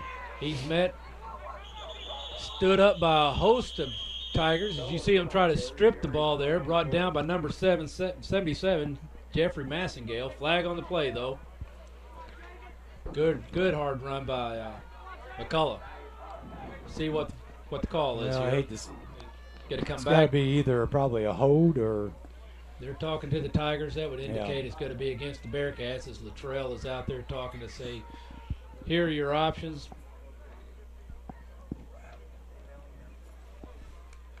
Got another email, Dave Ellinghouse. He's saying thanks for bringing the game. Again, New Wave Communications and YAC TV.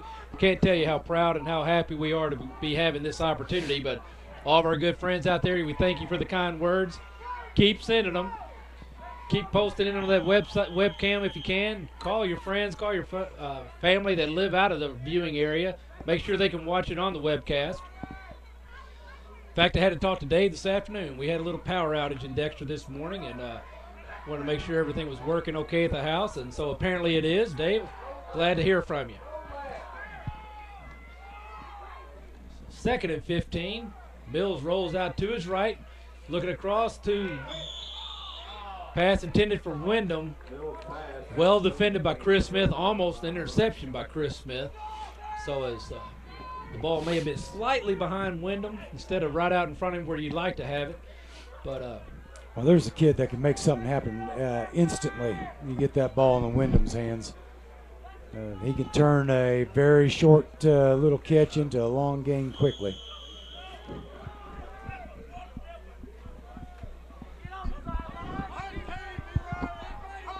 Mills bringing the play back from Coach Pixley.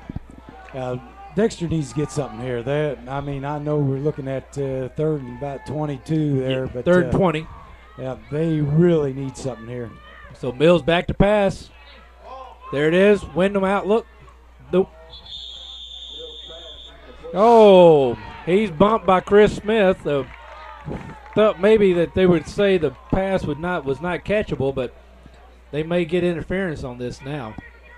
I think they're actually wait and calling see. Unsportsmanlike, but pass interference on the Tigers. Oh, they are calling that then.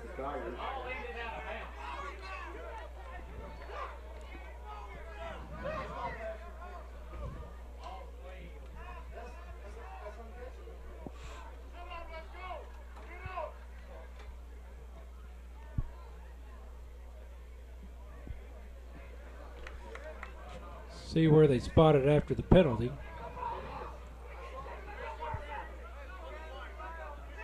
Okay, it's going to be a gain of about 15, so it'll bring up 4th and, or they called it at the spot of the spot of the foul there, so a gain of about 13. Going to be about 4th and 7, or automatic first down. Yeah, that's an automatic first down from the spot of the foul. Figure if I keep talking long enough, eventually something true will come out. Well, I was a little confused, to tell you the truth, Ed. I didn't see a pass interference on that because the ball was uncatchable, but I really thought maybe they were actually calling the unsportsmanlike for unnecessary on something. We're back in the I formation. Mills under center. Here comes the ball to McCullough, looking to get outside, turn back in. Great play there by number 40. We called his name before, Graham Gardner. He forced McCullough back inside to those Tiger teammates of Graham's, and for virtually no gain, half yard maybe. Flag again on the play. That's holding on the Bearcats, so 1st and 10 isn't easy enough. We're going to make it 1st and 20. With 5:12 to go in the third quarter, Bearcats still on top, 14-7. Seems like this third quarter's just been littered with flags. You hate to see something like that because that first half was such a sound, really clean game. No one was really making any mistakes, and all of a sudden worked its way into this. Getting close to the third quarter, lasting as long as the first half. Yeah. So we see Ryan Wyndham bring the play in as Aaron Mesa come out. Slaving's back in now also. Okay, so we're 1st and 20. Ball on the Bearcat 29. 5:12 to go in the third quarter. Mills under center, I formation. You got Wyndham wide right. See, looking across the middle. There he is, across to the tight end, number 88, Jacob Lee, for a small gain, about 2.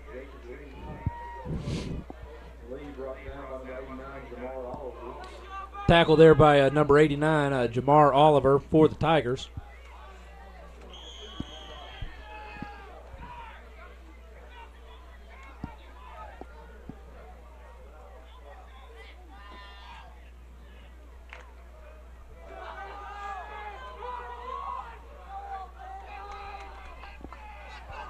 Back in the I formation. Wyndham wide right. Summers to the top of your screen. Mills looking to Summers, but intercepted again by the Tigers. Great hands. That's number 54. Seth Luttrell with just another great catch. He reached up there with those strong hands and grabbed that ball right out of the air. And just like that, the Tigers are going to have a short field. 4:17 to go in the third quarter. Bearcats still on top, 14-7. But it's going to be 1st and 10 for the Tigers at about the Bearcat 36-yard line. Yeah, that was a solid grab.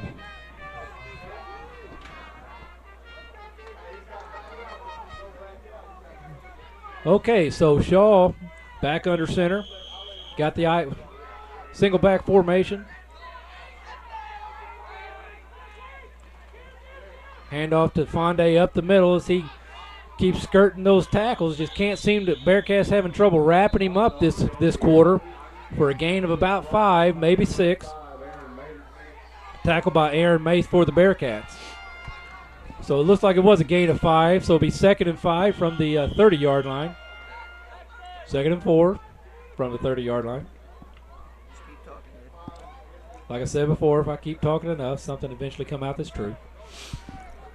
You know, this game's turning into the game I thought it would be. I figured it'd be a dogfight as it went along, and it's definitely turning out to be one. Hand off again to Fonde. He breaks a tackle, keeps the legs going, brought down by number 22. Good tackle there by Tyler Bachelor.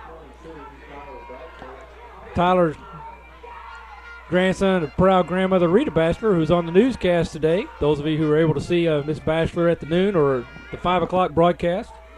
Well, you know, I think Caruthersville came out in that first half and was trying to figure out the field. I think they've found their feel for the field now. And but, you know, Dexter's got to respond here. They got to stay aggressive. Yes. You know, they got to remember they do have control of the game right now by the score, and they don't want to, you know, give that away too easy. Hand off again to Fonde, where he's wrapped up by number 44 for the Bearcats. Austin Featherston also met their first hit by 88, Jacob Lee. So the Bearcats being aggressive, and Fonde, where I think he's been hit just about every time he's got the ball, with the exception of that first time he touched it in the third quarter, and he went 45 yards untouched. But the Bearcats are just having a very difficult time wrapping him up and keeping him once they hit it. Well, with you know, the offensive line's getting into the defensive line a little bit more. They're getting a good containment to keeping them into the inside, but they're not getting that flow from backside to shut that off. Fonde again with the carry. Now there is what we saw in the first half. Aaron Mace and Wes McCullough. Well, right there, Ed, was what we saw in the first half. That's why Caruthersville wasn't having the success. They were getting that flow back across, and, people getting, Dexter being at the ball. And that's something they got to get back to if they want to continue to, control this game. So that's going to be 3rd and 9. So a great stop by the Bearcats with 2 minutes to go in the third quarter. Ball on the Bearcat 21-yard line. Again, the Bearcats looking for a big stop here. Fonde lone back. Shaw back to pass. You got pressure. Brought down from behind by Aaron Mace. Great pursuit there by the Bearcat. Aaron Mace with the sack. So that's going to bring up 4th down, about 14 maybe, 13. You remember in the first half, Mace, that's what he was doing earlier. He was getting that penetration, making some perfect hits, and we hadn't seen him the third quarter right up until now, and that's something they got to get back. Okay, so it's a 4th and 17 from just inside the Bearcat 30. We'll call it the 29. Shaw under center, got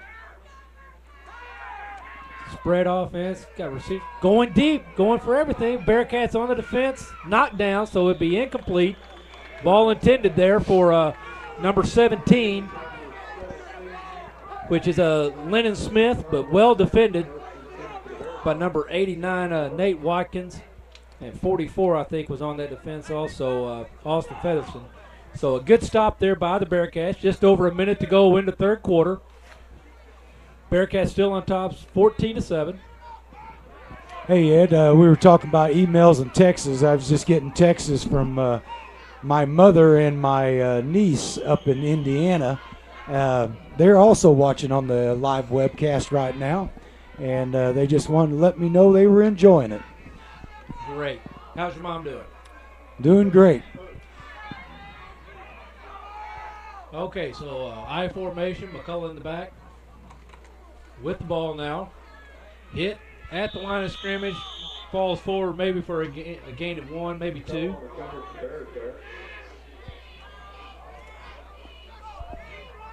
Bringing up 2nd and 8. Clock still running. 45 seconds now to go in the third quarter. As Sean Slavings brings the play in. Well, I think Dexter's starting to find that rhythm they had there in the first and second quarters now. They were certainly tried there in the third quarter early on, but they're starting to find it again. Again, the ball to McCullough. Boy, he has just been the workhorse for the Bearcats this evening. Again, hit at the line of scrimmage. I'm not sure he's got a gain this time. That's going to be the end of the third quarter as the clock ticks down 10 seconds to go.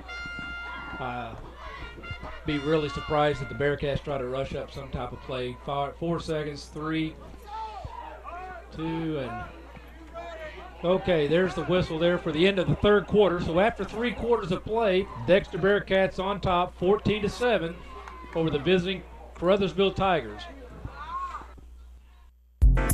I'm a full-time wife and mom, and I also work as a substitute teacher. You can see why it seems impossible to get a college degree, but with Southeast Missouri State University's regional campuses, it really is within my reach. I can get a degree without leaving my hometown, and that's important when you have a family. Getting a college degree isn't easy, but Southeast makes it convenient.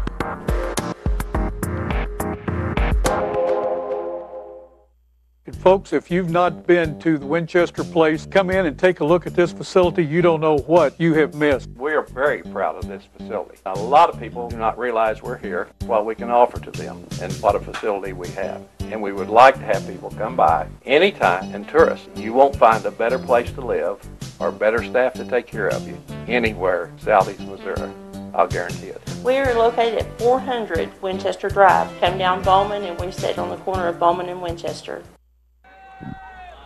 Okay, we're back as the players come back out on the field. Again, start of the fourth quarter, 12 minutes to go in the football game. Again, here's our good friend Brett Dorton with the third quarter stats. We'll be calling those off in between plays here shortly. So wishbone formation again. Mace at fullback, Sean Slavings and Wes McCullough.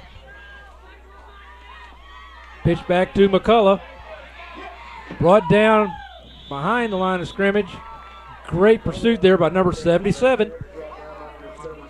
That's Jeffrey Massengale for the Tigers. He's had a great defensive game. So with 11:40 to go, 4th down, 6 yards to go for the first down. It looks like Bearcats coming in for a punt formation.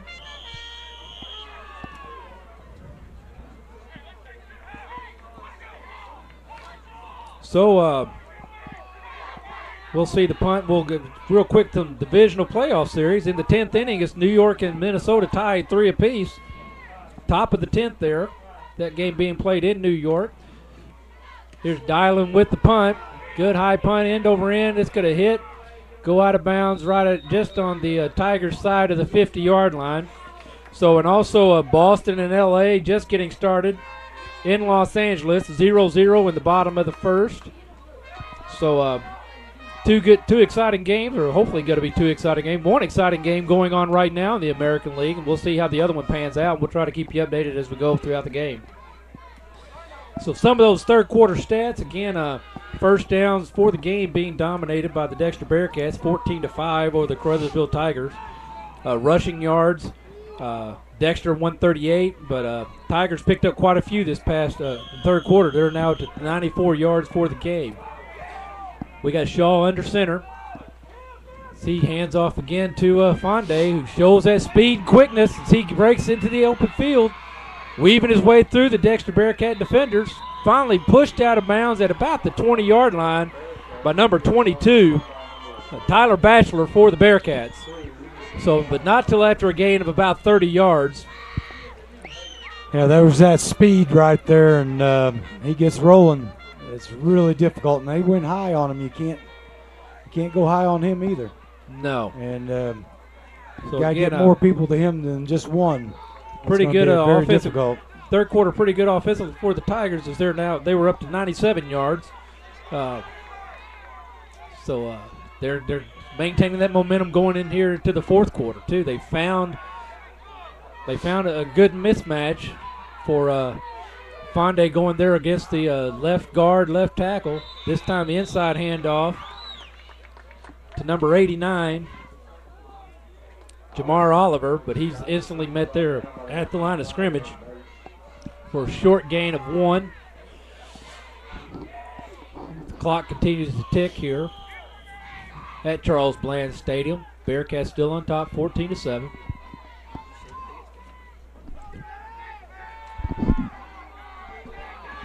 We got an update for. Okay, Shaw under center. Here's the handoff again to Fonde. He's met, tries to get outside, brought down. Great tackle there.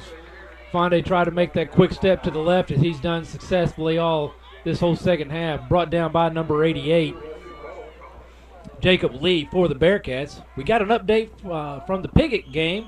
Bill, Harrisburg on top 20-0. I believe that also at halftime. So Mohawks having a little bit of trouble with Harrisburg this evening. Hopefully Coach down there will have some good halftime adjustments, and we'll see that game tighten up in the second half as well. Yeah, we can. Okay, so Tigers coming out in the spread. Trips right. Handoff to Fonde. Coming around the right side. Bearcats did a good job of stringing him out, but he was able to get a little north, south on this run.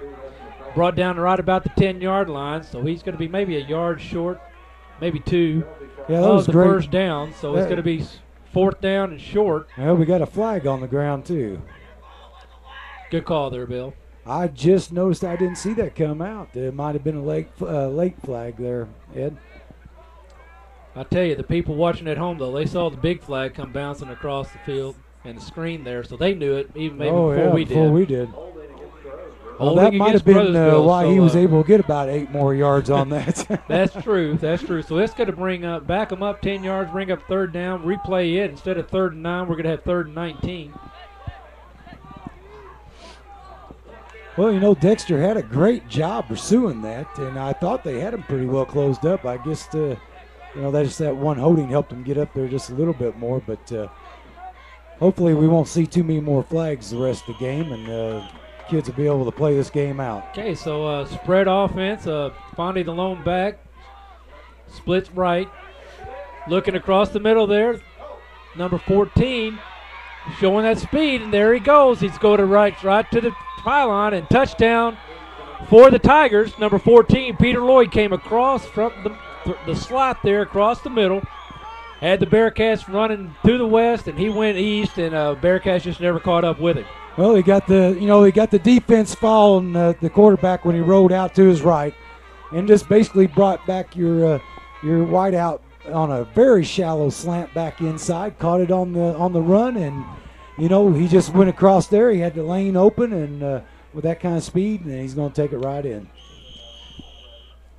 Jeffrey Massengale back for the extra point. Kick is up.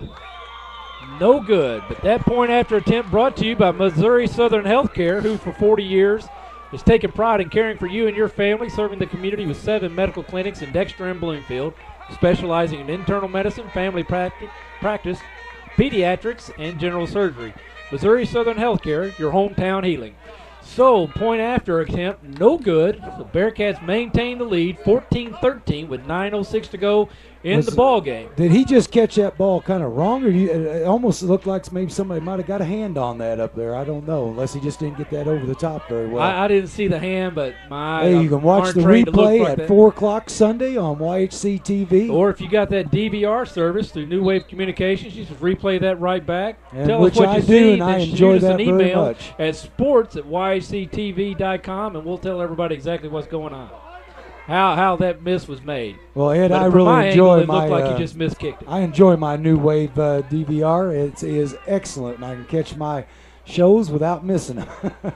I know our good friend Dave Ellinghouse. He's got a Moxie box at his house. Maybe he'll rewind and take a look at that for us and let us know what he sees.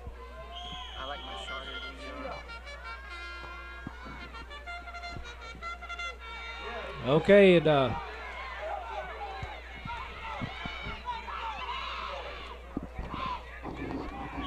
that's Jake Cox on the return.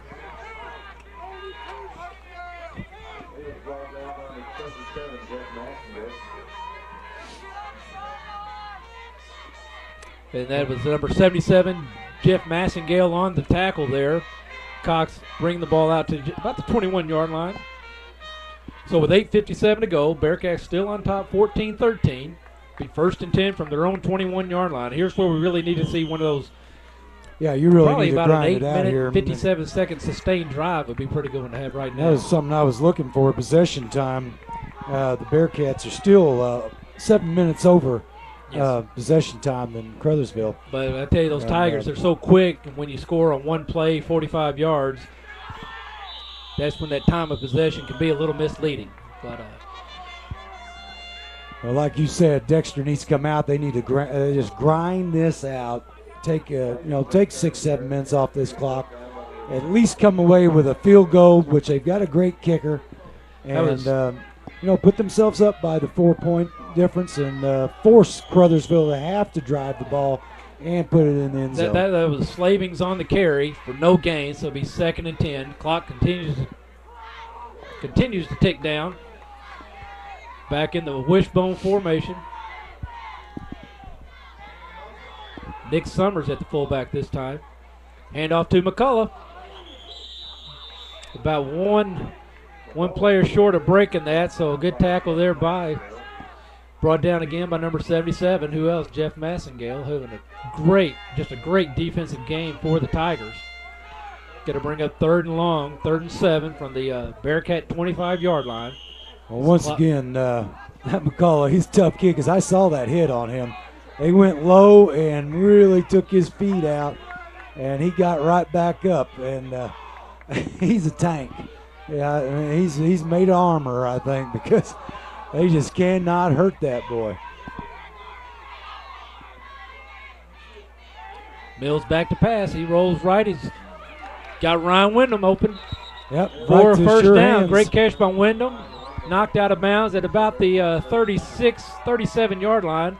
But most importantly, first down for the Bearcats. They'll maintain possession of the ball here in the 4th quarter. Well, you know, McCullough's been running the ball so good, and we hadn't seen Wyndham out there getting the catches that he normally does. But, hey, you know, he doesn't get anything for a couple of quarters, and all of a sudden you throw it to him, and he's making something happen. He's always that one that's ready to go and get the yardage that you need out of him. Okay, so we're back in the set there. A little confusion, it looked like, in the backfield on the exact set. So we've got a timeout. We're going to take a quick break and a word from our sponsors. You're watching YC TV.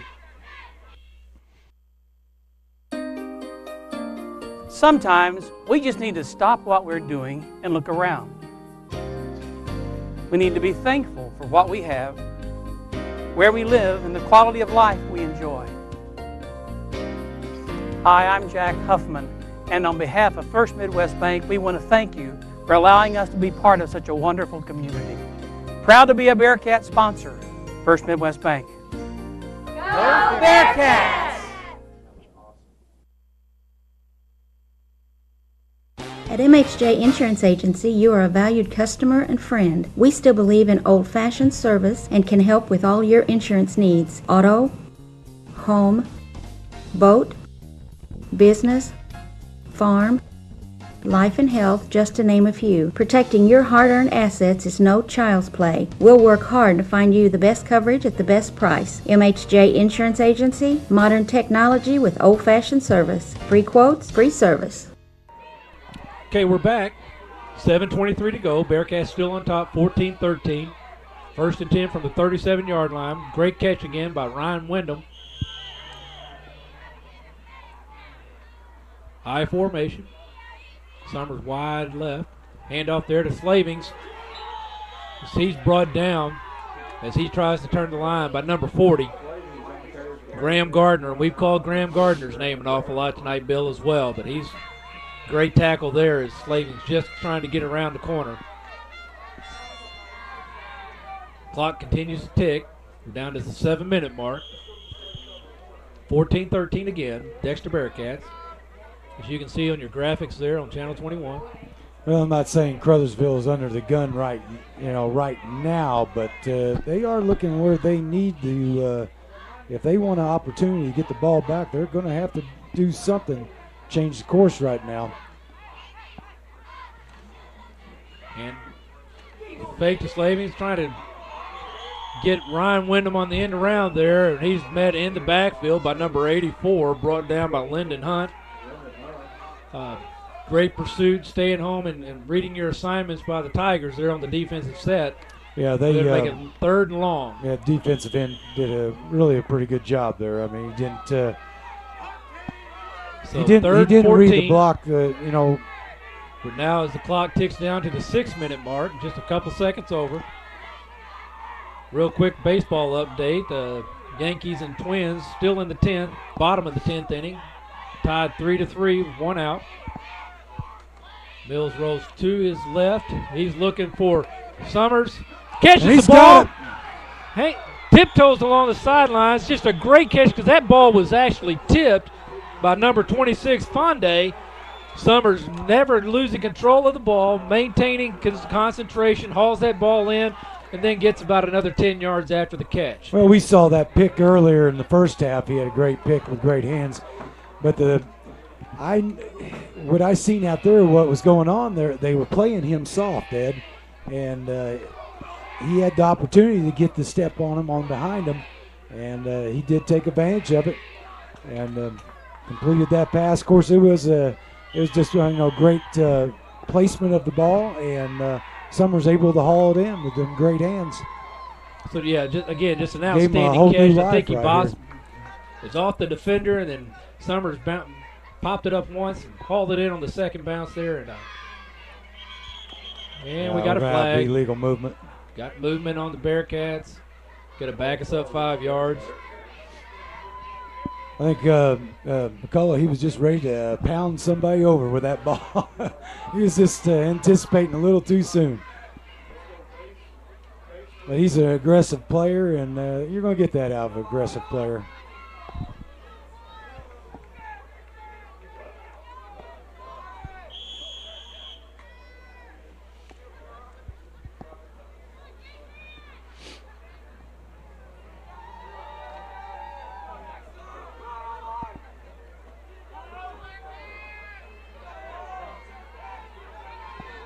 Mills under center, I formation. Looking for McCullough again as he wraps the ball up. Brought down at about the line of scrimmage, maybe a gain of 1. Tackle there by number 54, Seth Luttrell.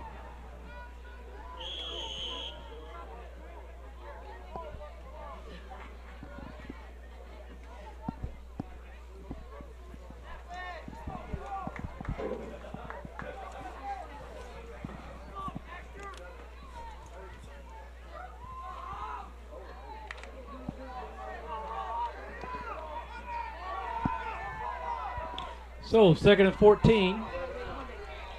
Quick handoff up the middle of the fullback. Aaron Mace gets tripped up at the original line of scrimmage, so it's going to be about 3rd and 10. So he was just a half a step from breaking that for a big gain. And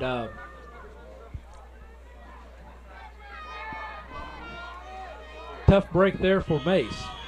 So 4:40 to go in the ball game. 3rd and 8 from the Tiger 28-yard line. Well, this is a big down, Ed. You get a first down here, and you're taking a couple more minutes off that clock. Absolutely. Well, we're definitely in two-down territory. Yeah, so, if Caruthersville gets to stop, they got a chance with the ball with about 4 minutes in the game. Mills rolls out really to his right. He's looking for Wyndham. Wyndham breaks up field. Caught by Wyndham. Touchdown. Wyndham, little hook and run there. He looked to the right, and as Mills rolled out further, Wyndham turned it upfield, got a step on the defender, Chris Smith, and so touchdown with 4:13 to go. Bearcats on top, 20-13. Well, you know, we hadn't heard, like I said earlier, we hadn't seen Wyndham involved in the offense that much. We had that one pass, you know, in the first quarter time. He wasn't able to connect. But once again, a clutch player like him, he comes through with those hands. Back for the kick. Here's the snap, ball down. Kick, no good. No good as it's caught by the referee. But that point after attempt brought to you by Missouri Southern Healthcare, who for over 40 years has taken pride in caring for you and your family.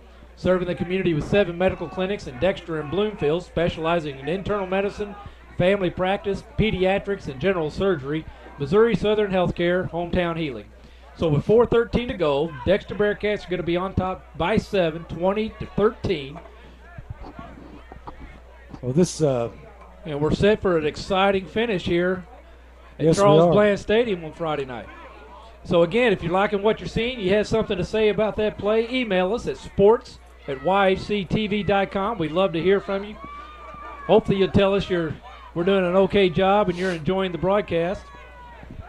Well, this could turn out to be very interesting. Right now, this is going to be an important defensive series for Dexter. And in the bottom of the 10th, the Yankees still at bat. 1 out, man on 1st and 3rd. With Matt Damon batting.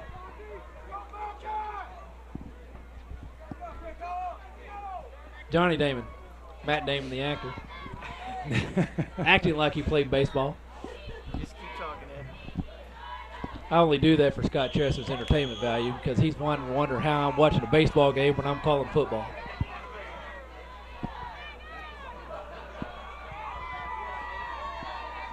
So 4:13 to go. Dylan Acevedo back with the kick. This is a different kind of kick. It's on the 14. Ground. Peter Lloyd on the return. He tries to break it.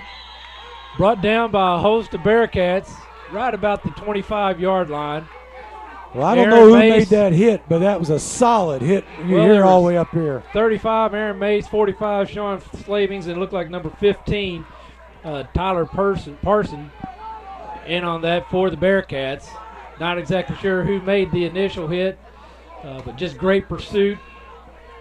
Well, we're about 50, yeah, I'd say we're, 50 yards from that ball, and I could hear that hit from up here. That was a nice, solid hit. I would say the folks at home probably could hear that also. That sounded like a baseball hit in the mid on that one, Ed.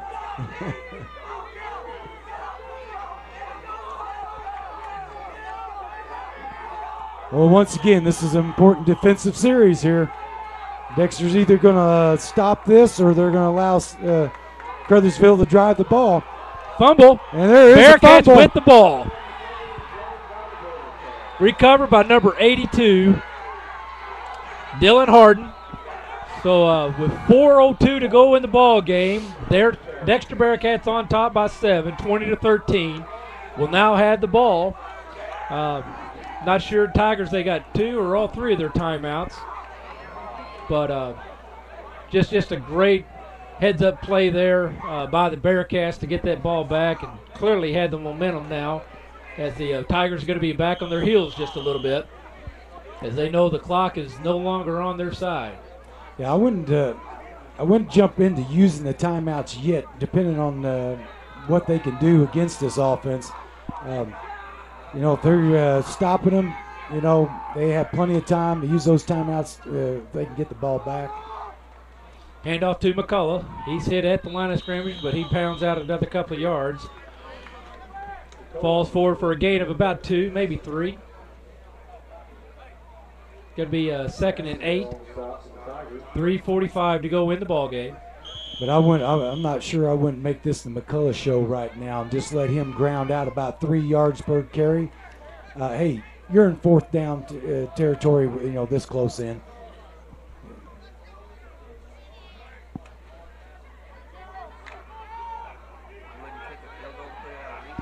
I don't know. It depends, Ed, with a field goal kicker.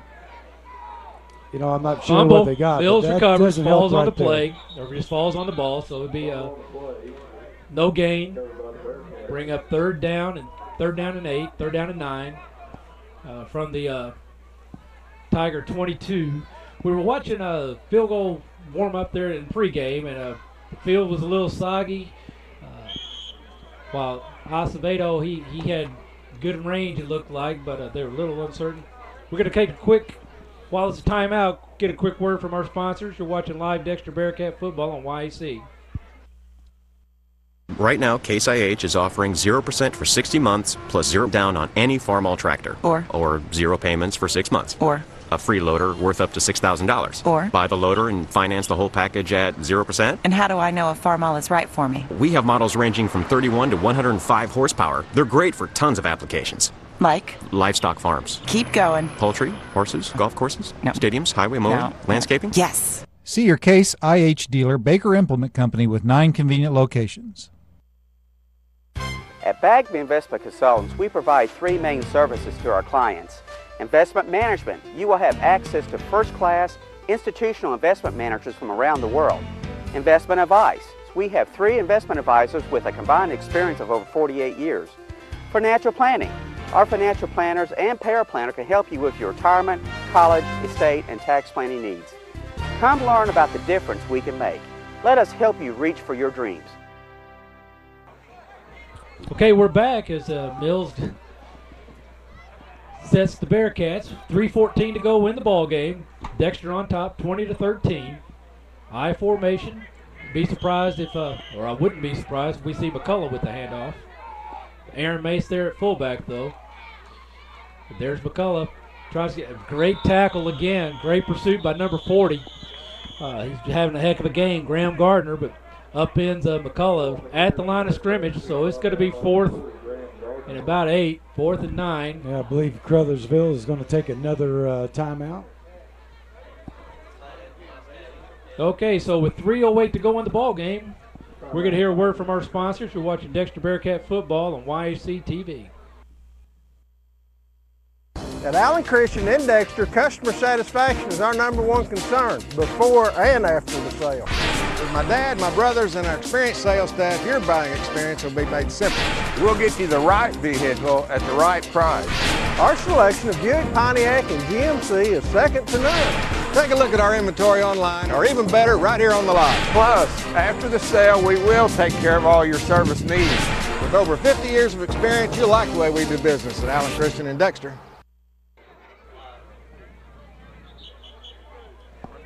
So, okay, we're back, and I just got a word from our good friend Darren Hillis at Ozark Fitness saying, Bill, sound just like Kirk Herbstreit and Lee Corso.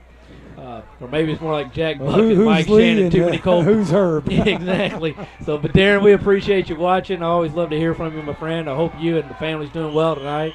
If you're out and about, eating out, enjoy one for me.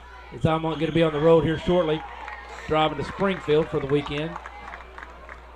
Okay, we have encroachment, but I'm not. That was. I'm not sure if the defensive line actually crossed the ball, line of scrimmage at the time.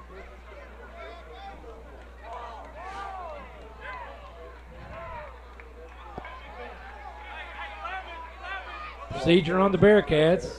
Going to be accepted by the Tigers. At this distance, I'm not too sure. I wouldn't punt it, just to punt it towards the corner, short, high, and off to the side. Try to bury them in on about the 5-yard line.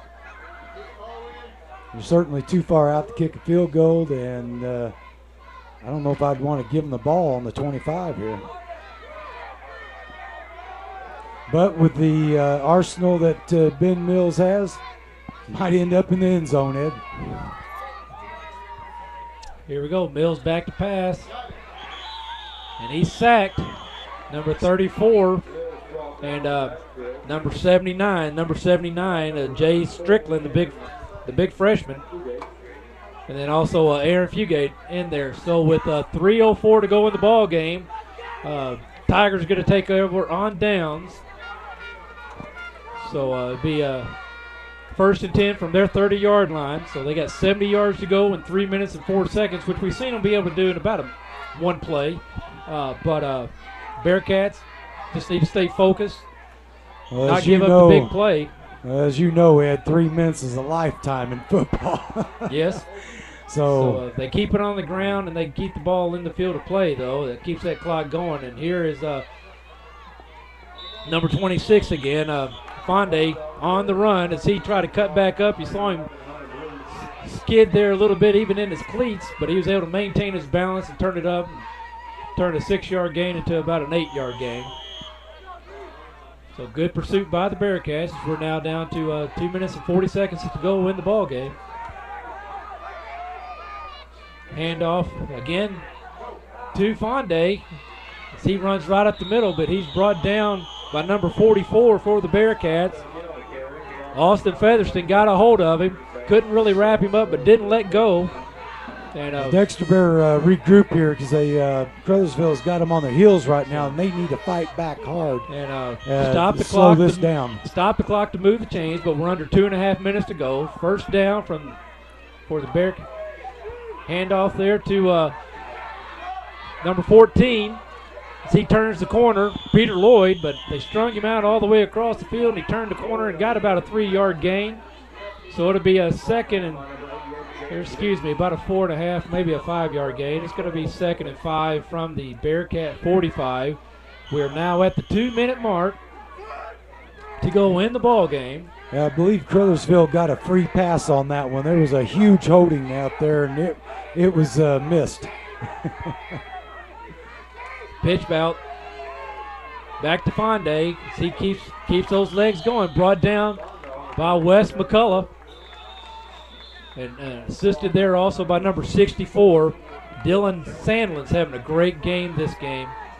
So now we're down to a minute 40 to go in the ball game. We got a timeout called by the Tigers. I believe that'll be their last one. Yeah, that's the third one they've called, so they must be out. I'm not sure where Dexter is on timeouts for this second half. All right, well, we're going to keep it right here.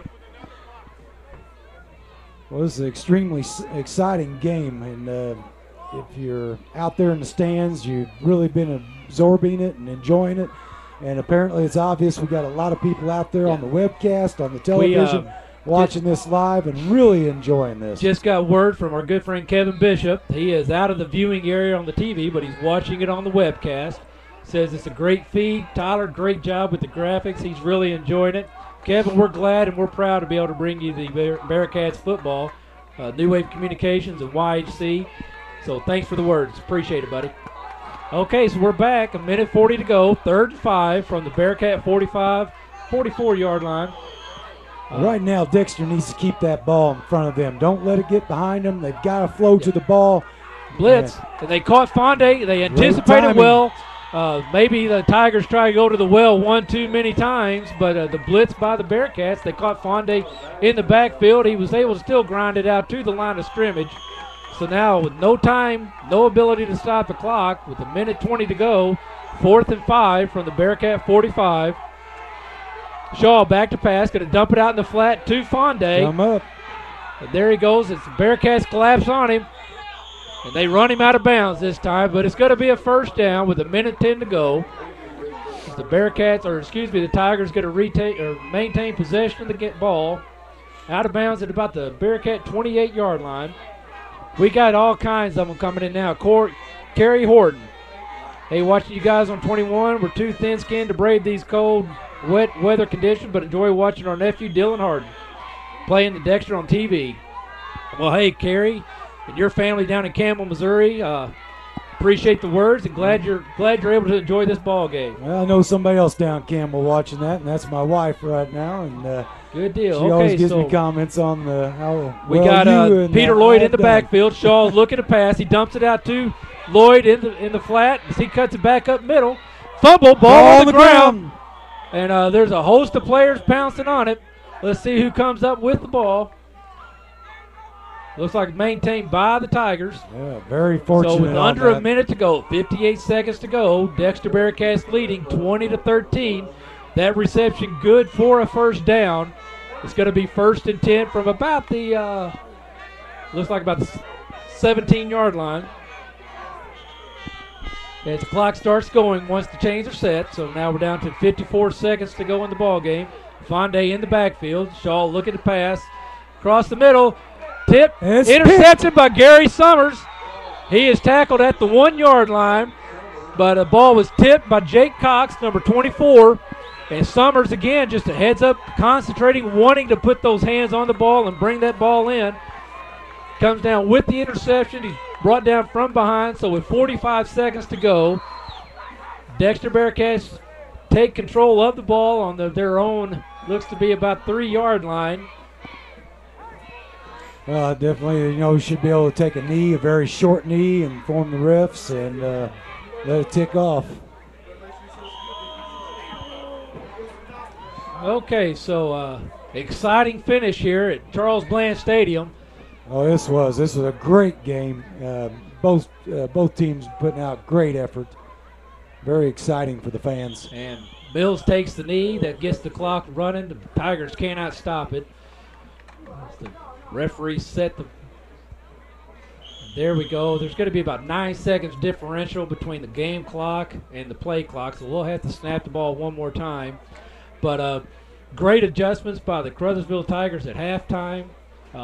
Finally got their feet underneath them and were able to utilize that speed. But Dexter Bearcats, that's going to wrap it up as we click down 10 seconds here. Bearcats get their 3rd win on the season to come to 500, 3-3.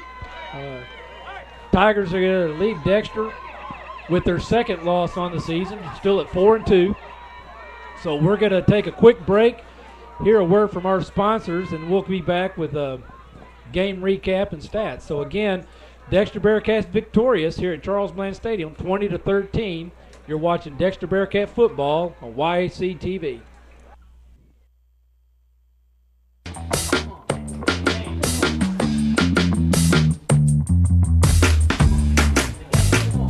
Okay, you're hooked up and ready to go.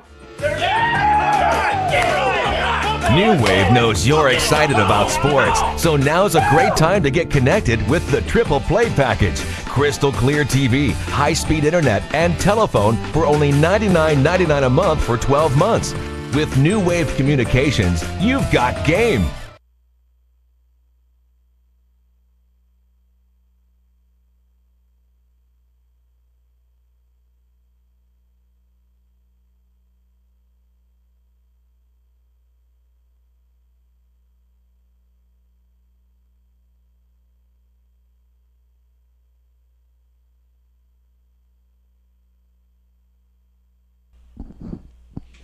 Okay, we're back, and as you see on your screen there, Dexter Bearcats victorious at Charles Bland Stadium, 20-13.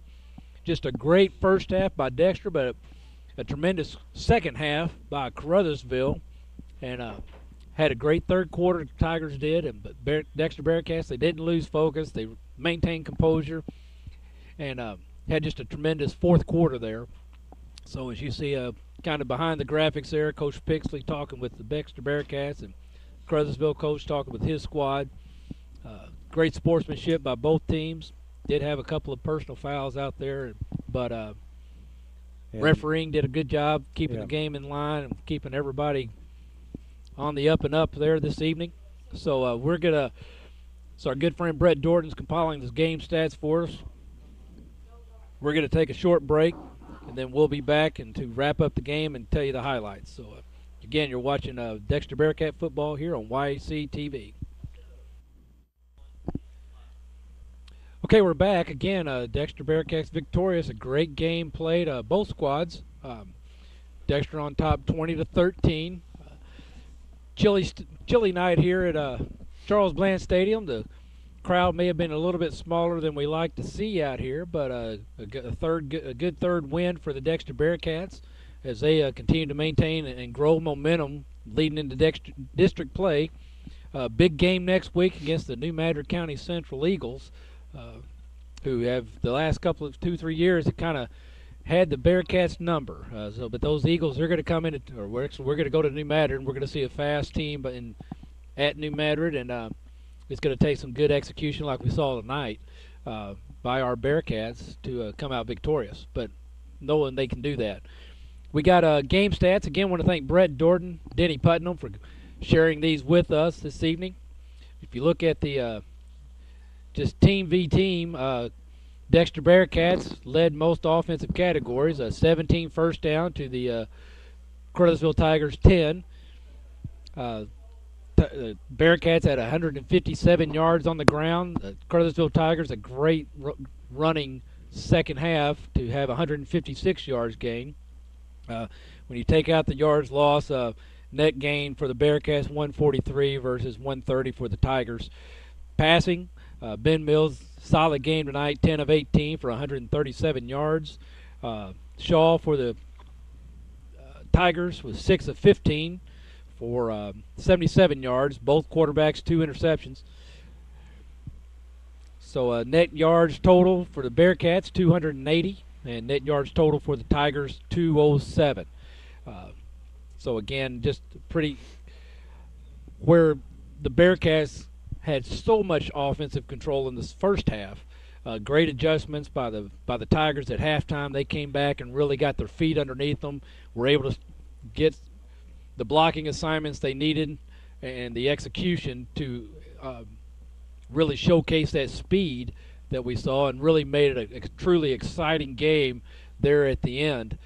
And so time of possession, 28 minutes versus 19 minutes in favor of the Bearcats. Again, most of that coming, the big disparity being in the first half. So just some individual offensive stats.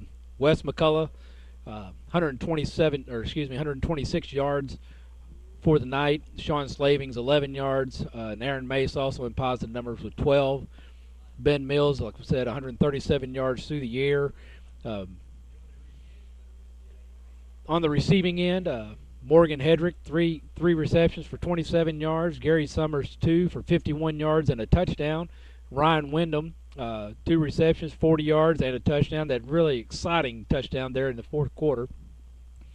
And then Sean Slavings, 2 receptions for 15 yards. So just an all-around offensive effort, team effort by the Bearcats. For the Tigers, on the ground it was Volan Fonde had 18 attempts for 112 yards. David Shaw, the quarterback, had a loss of 8, counting the sacks there, and Antonio Hopkins, who did pretty well set in the backfield as a lone back in the first half with 22 yards. David Shaw, again, 6 of 15 for 77 yards, and Peter Lloyd, big on the receiving, 4 for 54 yards, and Volan Fonde, 2 for 23 yards. So the second half was the tale for the Caruthersville Tigers. Defensively speaking, a lot of people in on the action on the defensive side for the Caruthersville Tigers. It looks like Dustin Starks led them with 8 tackles and an assist for a total of 9. just kind of hitting the highlights here. Jeffrey Massengale, we called his name a lot. He had 5 and 2 for a total of 7. 2 of those for a loss. And then also you had Jay Strickland, 2 tackles, but 1 with a sack. Kendrick Bradley, 4 tackles and an assist for 5. Lyndon Hunt, called his name several times.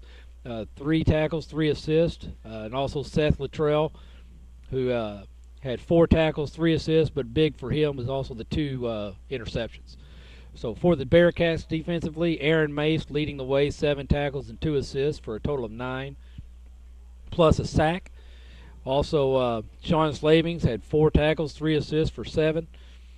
And then Dylan Sandlin, 4 tackles, 2 assists for 6, 1 of those for a loss. Dylan Harden had 4 tackles, 2 for a loss. Tyler Batchelor, 2 tackles, 3 assists for a total of 5. So, and then we had a fumble recovery also by Dylan Harden, so that was huge. Then, of course, also the interceptions. Gary Summers, no tackles, but 2 big interceptions right there at the end of the game, too, at the 3-yard line. Just a lot of excitement. So I appreciate those viewers allowing me to get into the ball games and show a little bit of my excitement as well for these Dexter Bearcats. But so just a great game, all-around team effort for the Bearcats. A lot of things to learn from, a lot of things to grow on as they get ready for the Eagles next week as we're again on the road. So I want to remind our viewers we'll be back in 2 weeks against the Perryville Pirates. Thank you, Tyler. And so had the schedule right here in front of me, but just couldn't get down to the date fast enough. So Bill, it's been a great evening, a cool evening, wet evening, but it's supposed to be dry up. Should be a great day tomorrow, cool, but a lot of sunshine hopefully. And so I want to thank Greg Schwartz again coming down from the Cape Girardeau area to work the camera for us. Always fun to have Greg around, but Tyler, we really need to pitch in and buy the boy a pair of socks. His feet's going to be cold in 2 weeks.